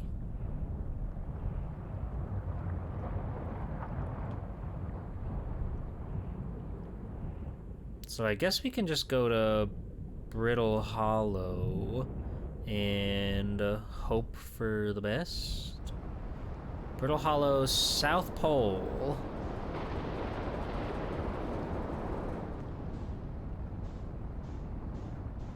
And we're free! Alright. Where are you? There you are. Right next door.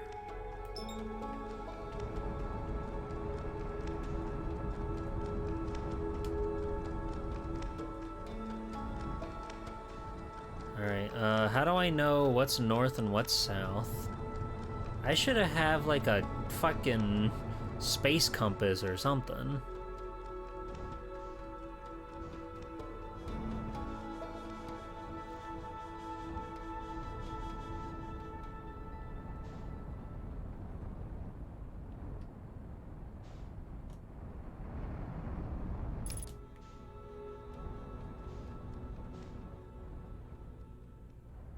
I think if I get close enough to the planet, it'll start to, like, give me a compass or something. Maybe that's only when I land.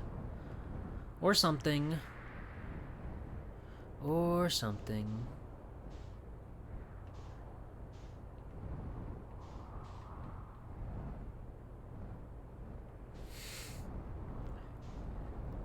It's a real thinker of a video game, isn't it?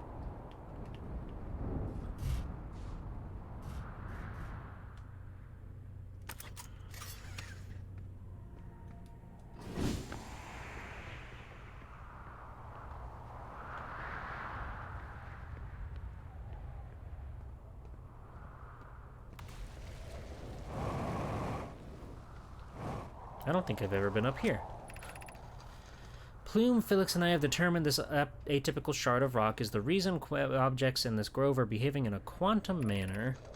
Of note, a unique signal is coming from the shard. Curiously, our friend at the Wandering Moon sounds the same. I've also heard the same signal from this shard produces calling out from Giant's Deep, Timber Hearth, and the Hourglass Twins. Suppose there are other shards like this one. The only other object we've observed displaying this quantum behavior is the Wandering Moon. I imagine the moon's behavior and this groves are related.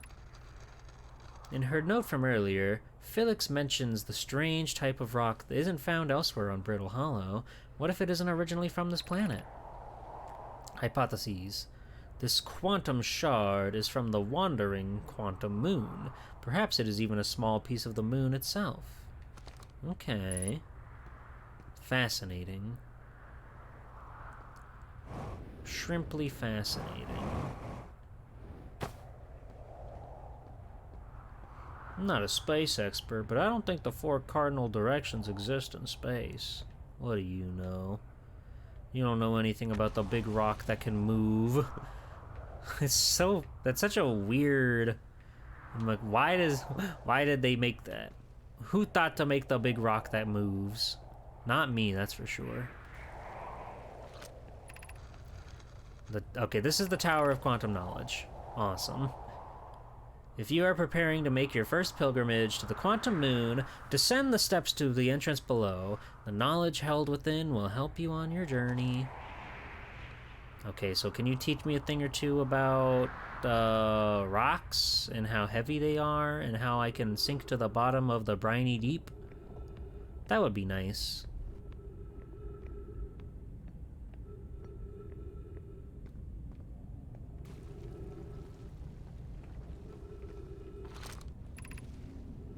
Okay. Alright, where is the door? Why is there no door?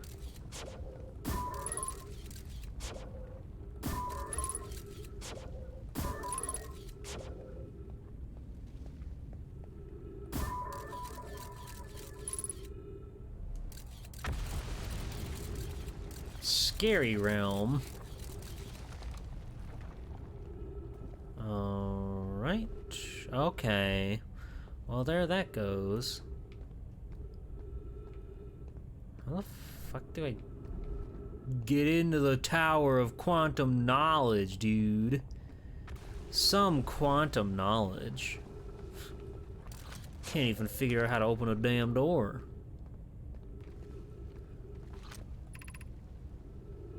Ah. Well, I'll be.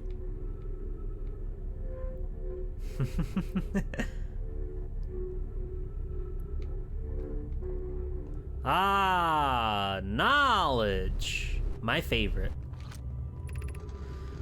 Be welcomed to this place. Above you stands the Tower of Quantum Knowledge. If you are making your first pilgrimage to the quantum moon, ascend these stairs and obtain the last of the knowledge you need for your journey. Okay.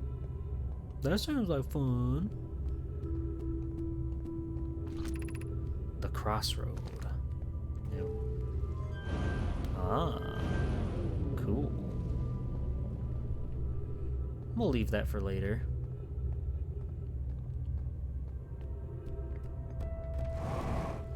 What?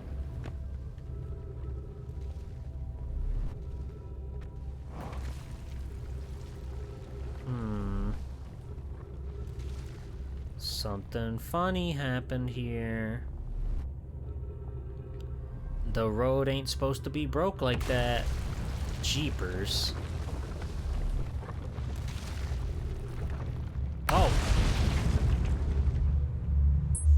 Oh, we fell into the black hole. Trees? How? How trees? How are there trees in this?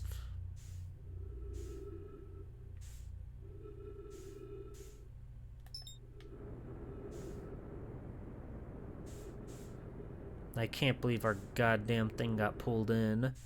I guess we did get there pretty late in the cycle. We did a lot out there. Ow! So we're probably on borrowed time. Yeah, that thing's looking pretty red. Are these anything? Probably not. How come trees? Good question. A question we may never know the answer to. Wait, what's that? Thingy. Thingy spotted.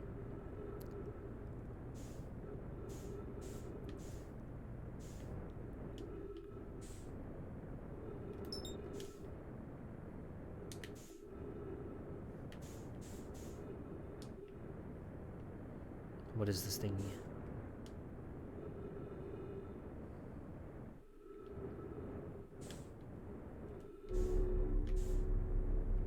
Oh, this is the quantum thingy.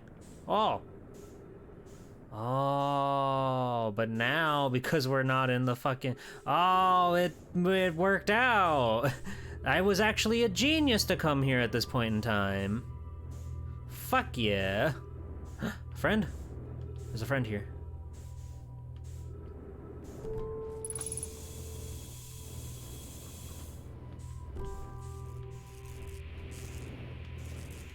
Oh, this isn't my ship. I can't fix this one. Alright. So... Oh god, my fuel. Welcome, Solanum. Your arrival here means you've completed your present preparations on Giant's Deep and are ready to depart for the Quantum Moon. At your pilgrimage, the Quantum Moon will carry you, just as it carried me and many of our clan before me, to the moon's sixth and most secret location. God, stop.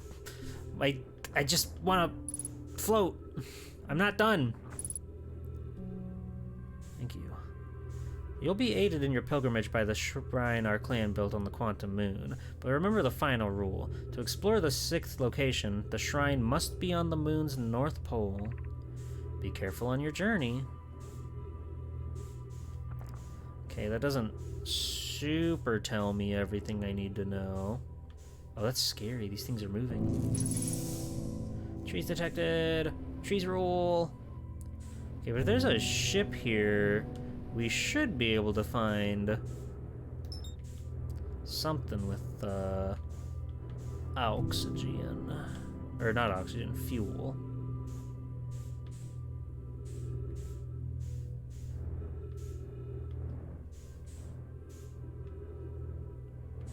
Oh.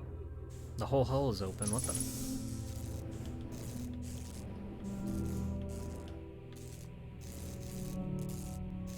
Hello?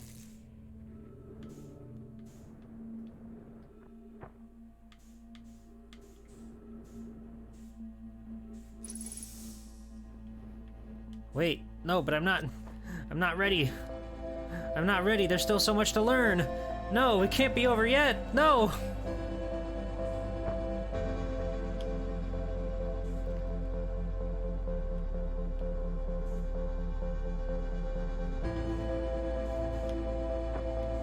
I need you.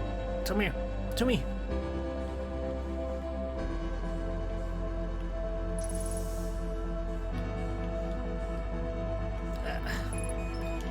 My fuel levels critical.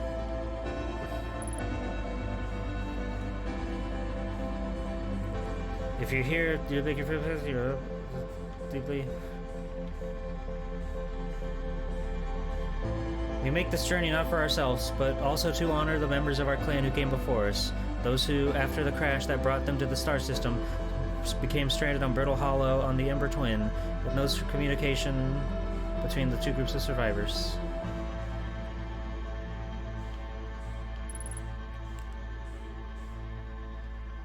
God, this stupid thing is in the way.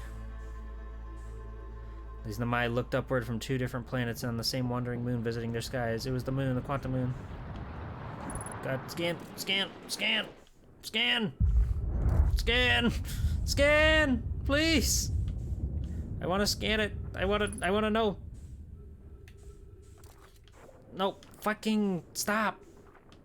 Just sit still. After the two divided groups, we were able to reunite and become our clans. Okay,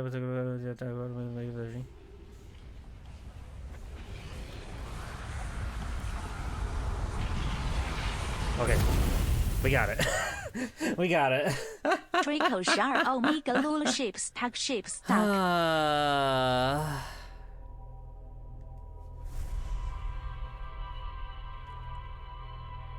Well, what did we learn? They didn't tell me how to land on the moon is the thing. They told me about the quantum moon, but they said I could only land on its, like, I could only go to the shrine on its north pole. We don't even know how to get on the moon. The moon disappears when we get too close to it.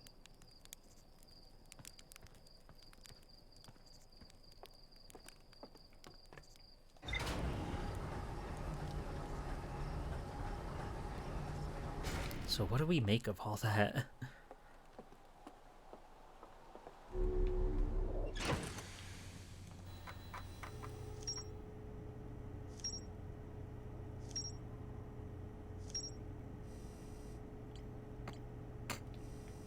We actually learned a lot. The Wandering Rock was first spotted in a cave on the bottom of the dry river. Okay, yep. Yes. Quantum Shard. A strange rock shard that wanders when no one is watching. The Nomai determined this shard is the reason objects in the grove behave in a quantum manner. The Nomai hypothesized that this shard is actually a piece of the quantum moon. This shard emits the same signal as the quantum moon. The Nomai built a shrine on the quantum moon to aid in the pilgrimage to its 6th location. Remember the final rule. To explore the 6th location, the shrine must be on the moon's north pole. The pilgrimage to the quantum moon was a deeply significant journey for the Nomai. After the two groups of Nomai stranded on Ember Twin and Brittle Hollow were reunited, it became their united goal to find and visit the quantum moon. That's true, they did. Many Nomai went on a pilgrimage during which the quantum moon carried them to the 6th and most secret location. To explore the 6th location, yep, okay.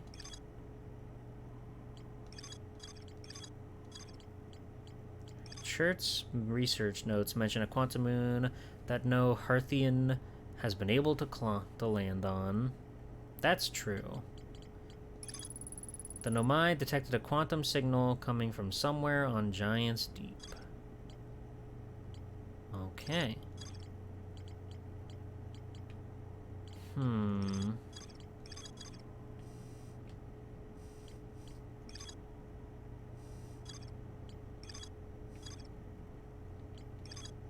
God, there's so much to do and so much to see.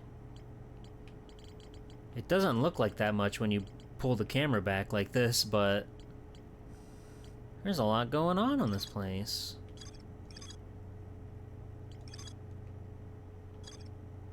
Need to gain some followers on the moon, so you'll be there in stream form? True. Anybody on the moon who wants to drop a follow, now would be the time. God, where do I want to go? The hollow, quantum moon.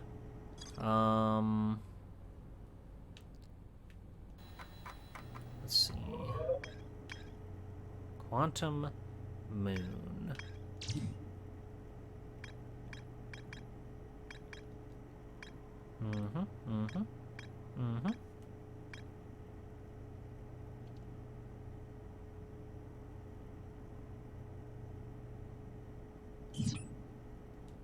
I guess we can try to go there.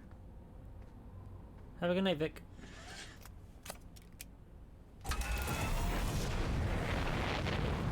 I can't afford to give Neil Armstrong a gift sub. Tragic. Tragedy has befallen Mr. Armstrong.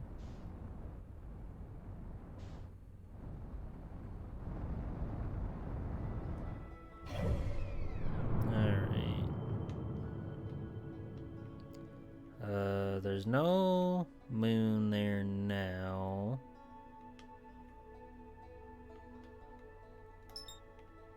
Oh, no, I don't want to go to the sun.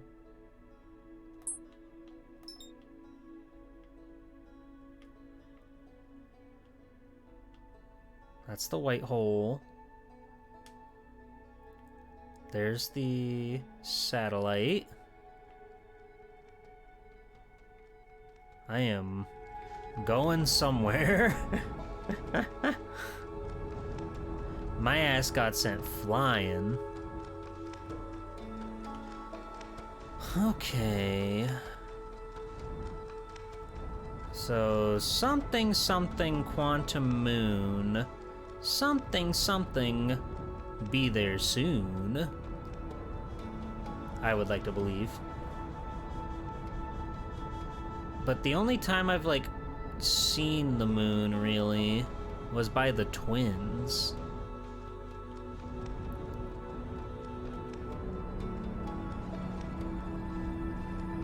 Unless it will appear for me right now.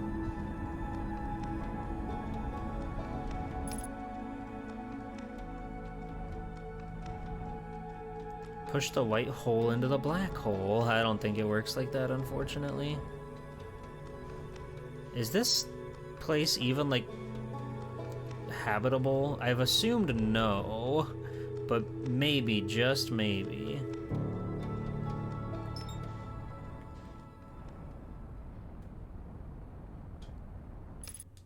Maybe, just maybe. It doesn't look like it. It looks like this place is hell. And it just shoots out. It's like a fucking Mario enemy. Unless one of these holes is like wide open. Making me quantum hungry. No. You're like a regular Scooby-Doo over there. I don't think the Hollow's lantern has much going on for us. What are you? What is that? Hold on. Is that anything? Oh god. No, I think that's just a rock. I don't even know if we can land on that. It seems mighty small. But there's like a little indent that made me think, oh, there's something there. But I don't think that's anything.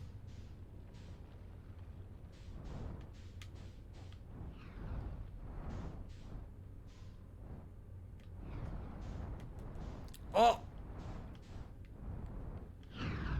I have received another anonymous letter. I have my life with the quantum moon, but seeing G-Pool makes me swoon. We were boiled alive. Right when we found something cool.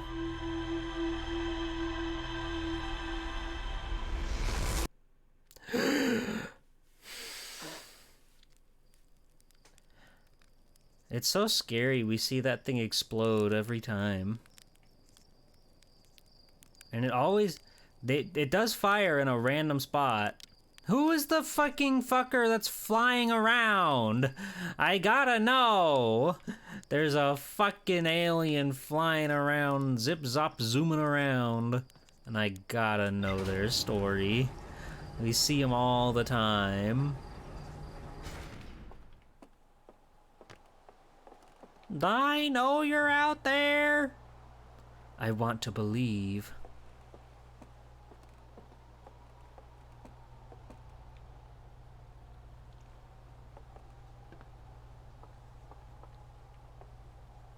This planet's so beautiful. It's kept.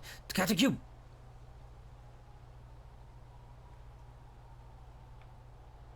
Interesting.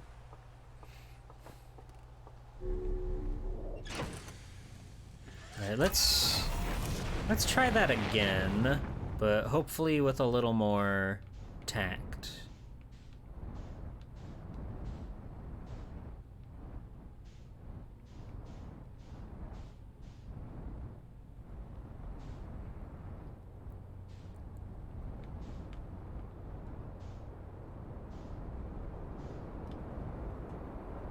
Bye-bye. I love you. I thought that was a Rugi. Oh, if it ain't ever. The quantum moon.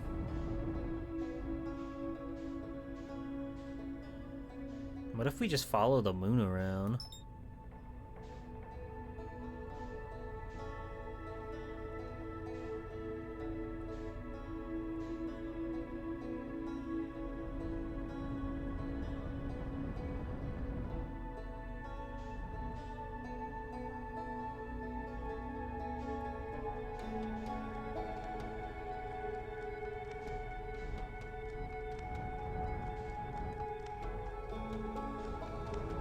I don't see anything. I don't see anything that remotely screams shrine. If you follow the moon around, it might file a restraining order. It's the moon. It can't do that. Pondering. Well, wait, our moon's kind of fucked up. You seeing that?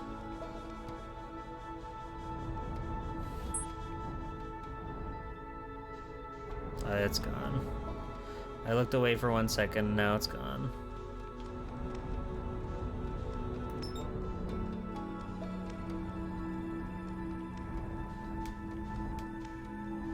Okay, we're doing this now, I guess. We're fine.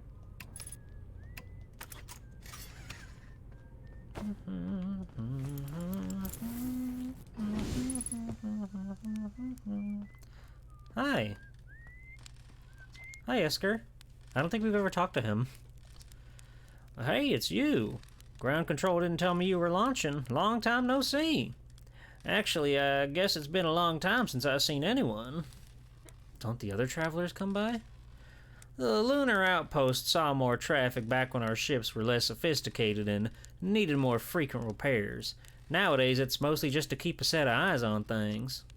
His hat is pretty awesome. Sometimes Shirt comes by to say hi, but Gabbro is Gabbro, and you know how Ryback feels about unnecessary spaceflight. Don't go. Anything else you want to ask? Seems lonely up here. A little. I'm in touch with ground control, Hornsfell and Gosson mostly, and they radio up to chat now and then. And when ground control forgets I'm up here, and they usually do, I launch my little scout at the village. You spy on us? What? No, it's not spying. It's a one-way communication. That none of the villagers know about, because I've never told them. What were you whistling? Probably, or actually, definitely. The other travelers carry instruments, so they don't bother whistling. You can pick up their music with the signal scope, you know. Best spot for that is the North Pole. Great reception. The North Pole is marked in red on your mini-map, but the Addle Rock is pretty small moon, really. Just go north. Can't miss it. Very funny. Oh, stars above. You're serious, aren't you? That's just depressing. Welcome to the Lunar Outpost, which apparently the space program doesn't bother to teach anyone anymore. When we first started Outer Wilds, travelers used to bring their ships here all the time for repairs. Our spacefaring technology has improved loads since then, but the older ships tended to fall apart a lot, like more than they do now. Using the outpost cut down on the numbers of launches and landings taking place in the village, and also the numbers of fires. Nowadays, though, it's mostly just me up here raising saplings from Timber Earth and keeping an eye on things. It was nice meeting you. I'm signal scoping you. We forgot to signal scope one of the guys before. Can I has your axe and your cup and your radio?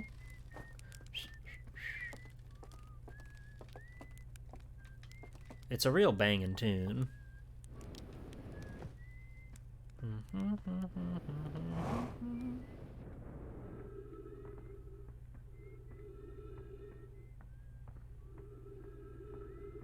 Alright, we're gonna go north just like he's asked us to.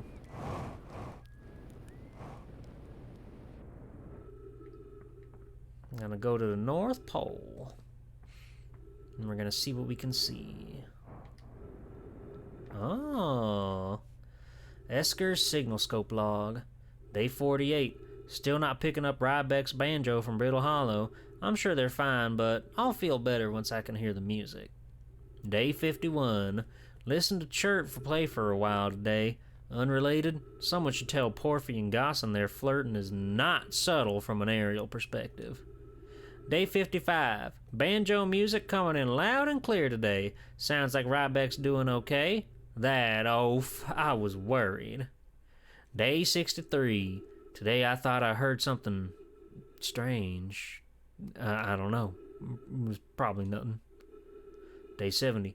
No, it's back again today, too. Something strange is coming from Timber Hearth. Day 76. Okay, I know this is crazy, but the sound from Timber Hearth sounds exactly like Feldspar's harmonica, but Feldspar disappeared in space ages ago. It can't be them. Day 88. It's still here. This is creepy. Maybe the signal scope is broken. I better talk to Ganese. Hi.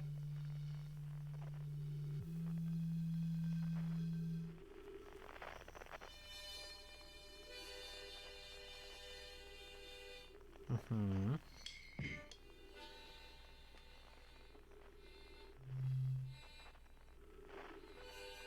Mm-hmm.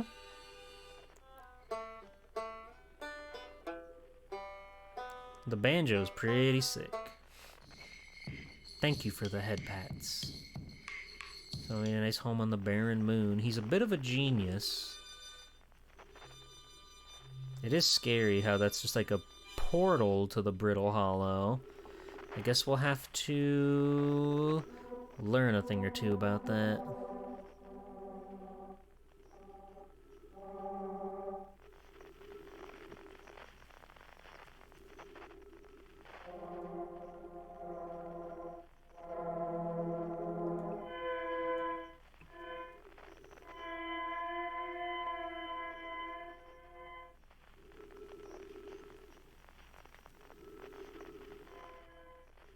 Oh. There's a third distress beacon at Brittle Hollow. Or, not Brittle Hollow. Thorny whatever. Whatever that place is called.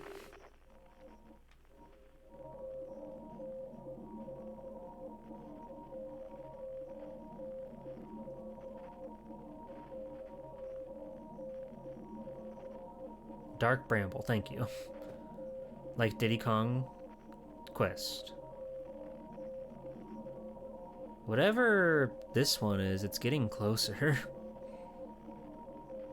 Which is unnerving, to say the least.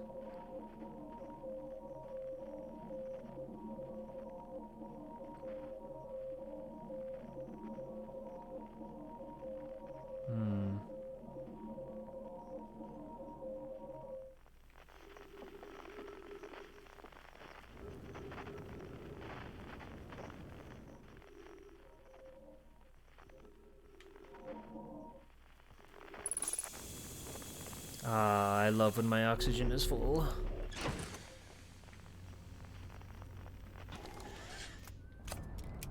Alright, bye-bye, buddy.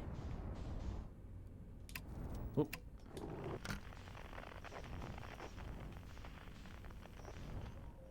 G-Poor, you What's up? know I have an antenna, right? I'm right here. I know. Point a bit down and left. Oh, okay. Broadcasting cool tunes. Okay. Yeah. That's fantastic news, Thrash. Thank you.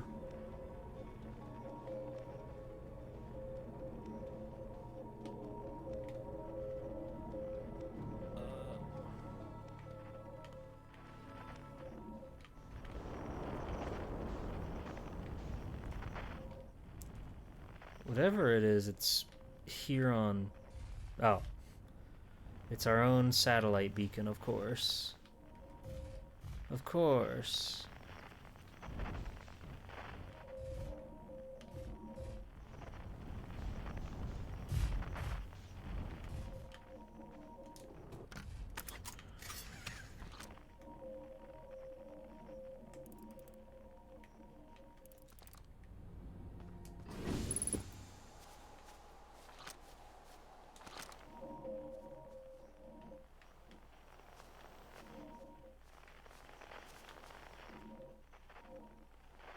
Come on. Fine-tune it. Fine-tune it. There you go.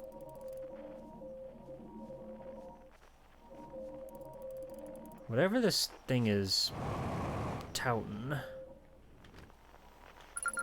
Radio tower. We got it. Hooray! Now what does that do for me?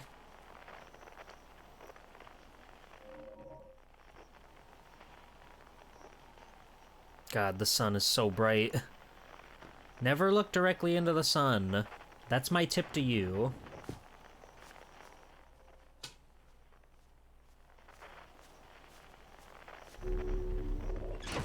I suppose so. I suppose that's pretty nice. Esker's Camp. Lunar Lookout. Hooray! Esker's growing a crop of trees at the camp. They seem to be doing okay, but they've probably been alone on the moon for too long.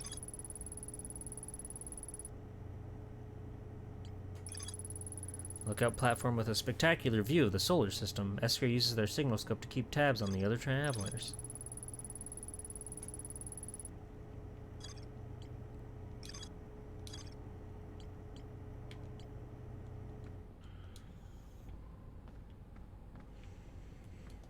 Alright. It really is crazy just how you can just go anywhere at any time, right? Like, obviously, you need to get pointed in proper directions and everything if you want to actually get somewhere in a meaningful manner, but the game is just open right from the get-go. If you want to go to one planet, you just go and you just find it and you look around, and maybe next time you'll try that planet, and so on and so forth forever and ever and ever.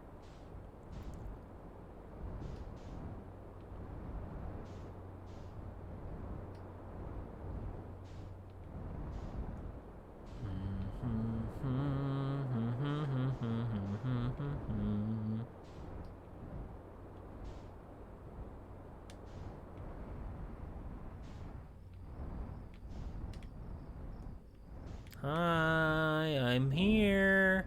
Oh, I parked just fine, thank you. I'll have you know, I parked incredibly. You still staring at that damn thing? Just go in, be brave. I'll sure take that tin can of yours into space. Is that a dark bramble seed? You think so? It's nothing like I've ever seen on Timber Hearth before, so you're probably onto something.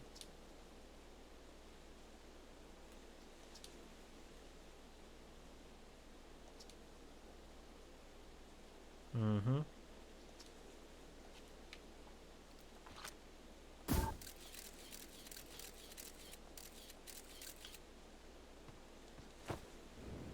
Oh, I can't go in. Ow! Okay, so we can't actually go in there.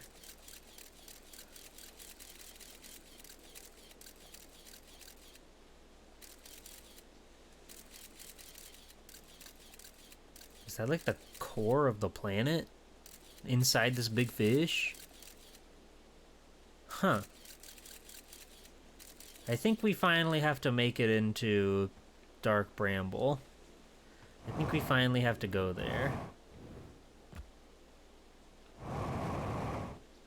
Have you watched any cool shows or movies about space?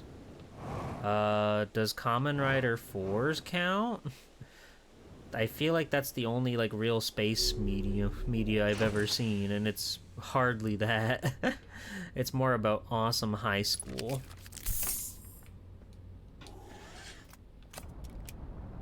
Sure? Fuck yeah. No, because I'm not like superdy duperdy interested in like I don't know, the space animes or whatever. Maybe there's some good ones out there. I just haven't seen them. I don't know.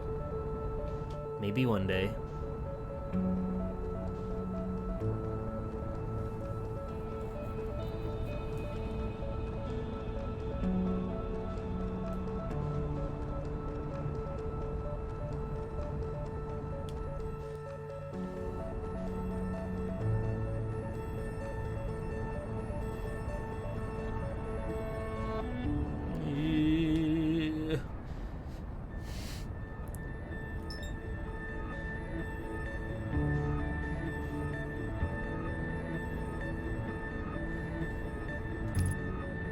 Alright.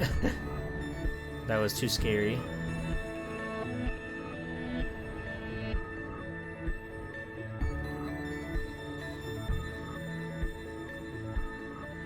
Is there anything we can, like, land on out here that is anything, you know?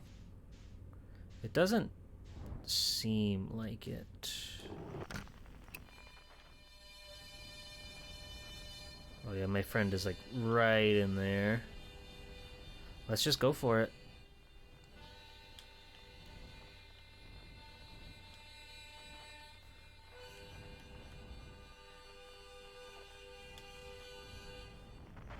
Oh. Oh.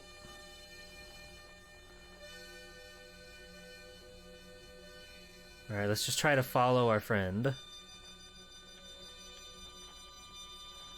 It looks like our scout landed right on him, which would make sense, now that I think about it.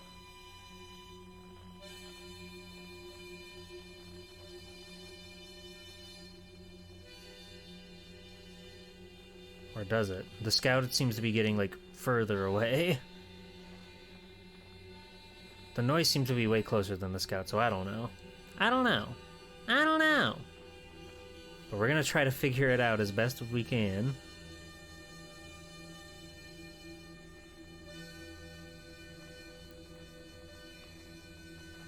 He's out here jamming with his harmonica, so I trust that he will. Oh, this is gonna be like another portal path, isn't it? This is gonna be like some sort of like fucking Mario Castle adventure. Where it's gonna teleport me from place to place until we finally find the right way to go. Or not?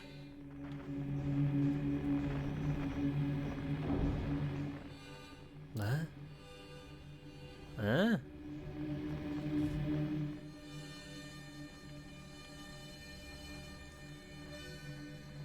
I think we did get teleported. It's hard to say. What a fascinating world.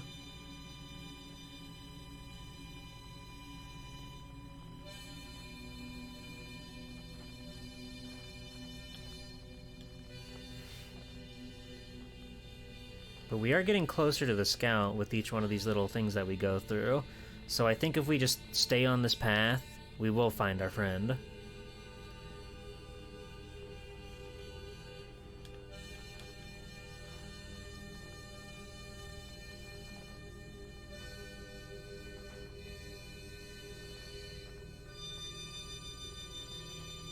Duplicate? It's duplicating itself? Huh? Okay, but it looks like the scout and the noise are coming from the same spot now, so we should be on to something. We should have a spot that we can actually land down on, question mark? Maybe?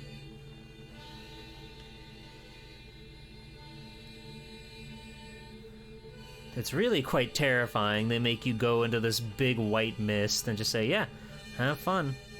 Have fun.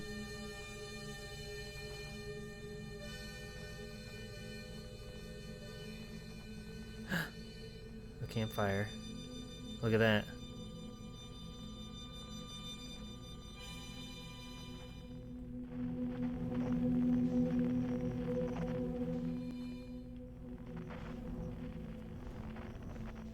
Oh god. Oh god. Hold on.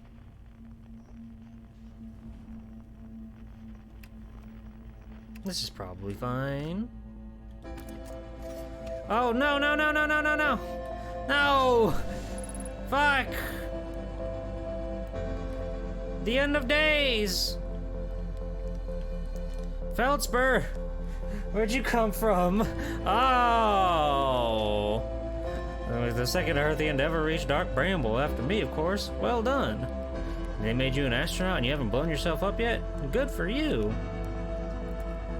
Never the brightest hatching lets you. That's right, I've been camping out here since my ship crashed violently. Just finished exploring the core of Giant's Deep and needed a new challenge, and none of us had ever been inside Dark Bramble, so I said, hey, let's give it a shot. I'm cruising for a while, dodging the old massive interdimensional vine with bristling thorns and everything. Pulled a few stunts trying to shake things off, nothing too fancy. I'm going full speed when the fish clips me, knocks me into a vine, and like I said, crash, blammo, on impact. It's either move fast or die unpleasantly, so I had to put a little distance between me and my poor fried ship. I camped out here where I was the crush of the blah, blah, blah. So I moved to the setup here and planted my emergency tree seeds. Been here ever since. Wow. That's all went down, hatchling. Oh no. Oh god, I have so much to ask. That's a wild one, but since you're asking, I gotta see you waited out there, so it feels kind of like cheating. Completely unrelated, there sure was a big hollow vine my ship crashed into. If I were you, I'd take a walk and see where it ends. You want to go to the tail end of the anglerfish skeleton here and look for a flickering light in the fog. That'll be my old ship. Path starts there. I see. Well, it was good talking to you, Feldspur.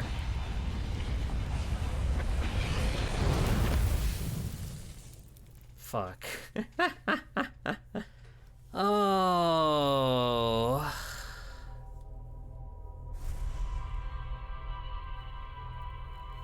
The fucking Dark Bramble is like a mystery. It's magical.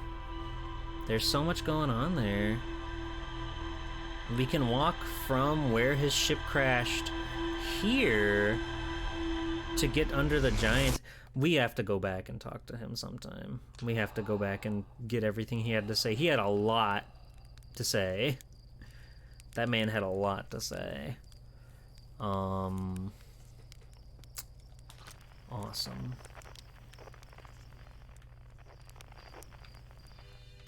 There we go. Where's the banjo? Or the moon?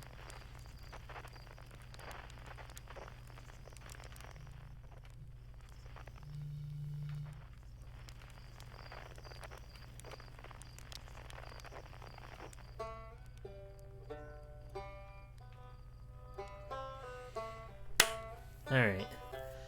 I think that'll do me for tonight. We've learned a lot. We went all in that interloper. We have figured out a lot. Like, we're learning how to actually make our way to the deep area, and we'll be able to find the probe or something in Giant's Deep. Hi, Chris. Welcome in. Yeah, we've learned a lot today. I can go to my ship and I can show you what we've learned.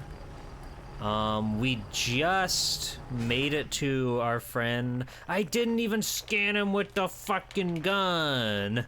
Ah. I was too busy enraptured by him because the scary death music was happening. Feldspar! We found him. We found Feldspar. We didn't get to get all of his dialogue. Feldspar hinted that a secret to reaching the core of the giant deep lies at the end of the hollow vine they crashed their ship into. To find Feldspar's ship, I'll want to go to the tail end of the anglerfish skeleton and look for a flickering light in the fog. Okay. So, we'll learn that. We'll remember that. Why does this have like a rookie badge? An Amai at the Southern Observatory constructed a model of Giant's Deep that revealed how an object might sink below. What's the Southern Observatory?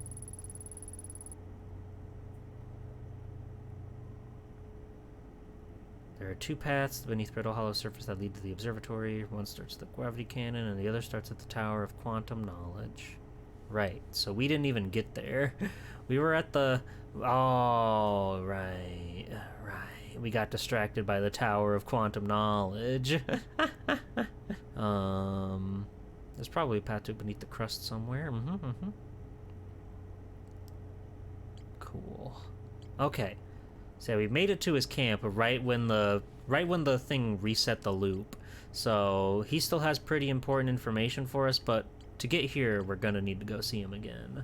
But I think that's gonna do it for us tonight. We've learned a lot.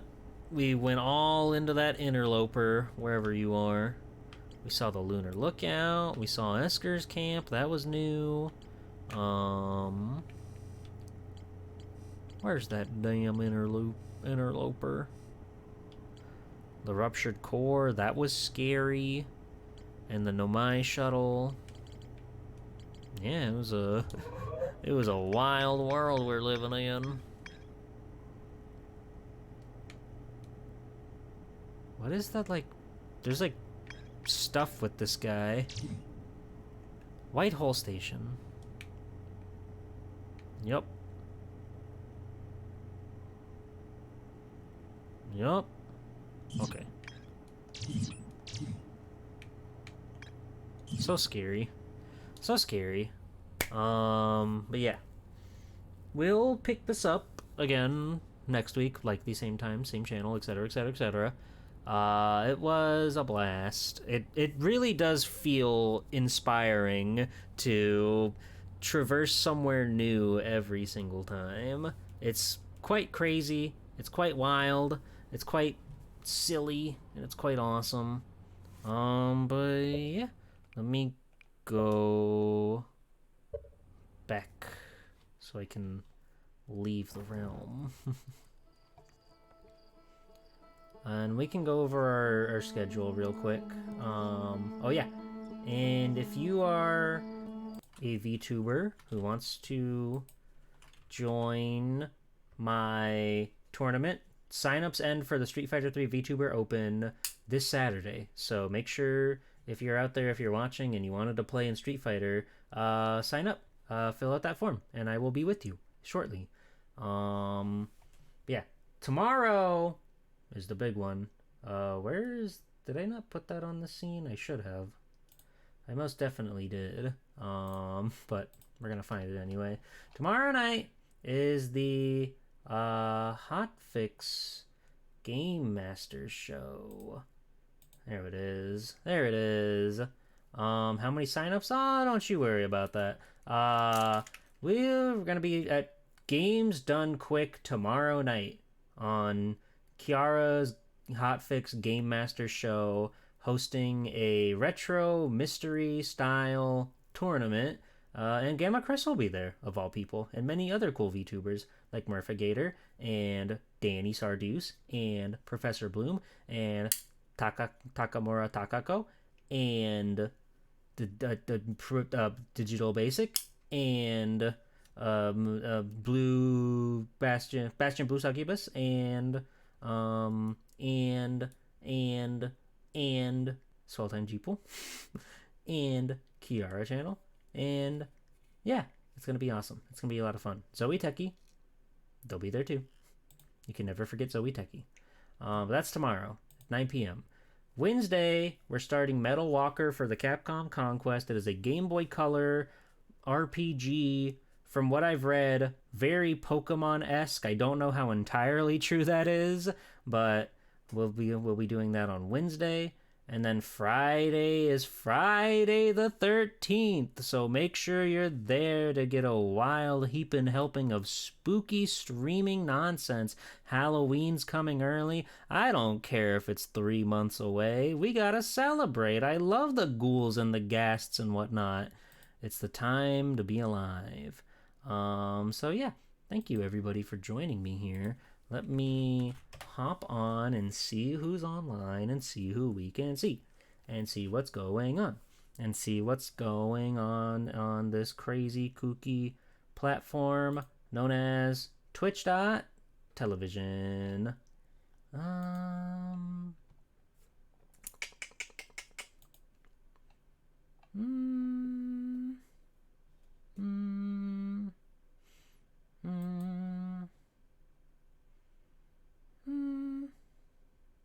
Boop, boop, boop, boop. Boop, boop, boop, boop. Boop. Boop. Boop. Boop. Boop. Boop. Boop. Boop. Boop. Sure. We'll go raid Lala. Lala is playing. Yeah, I did a good job. Oh, can you hear that? That's awesome. That's awesome. Okay. Lala is playing a Fantasy Life, that new hotness that everybody cannot get enough of. Well, we can make a lot of. So we're gonna go say hi to Lala. She's awesome. She's a dearly beloved, darling, sweetie pie, pal, friend, and she's the best. So thanks for watching, everybody. I'll see you on GDQ, Games Done Quick, and then I'll see you back here on Wednesday. Thanks. Bye-bye. Have a good one. Have a good night. Bye.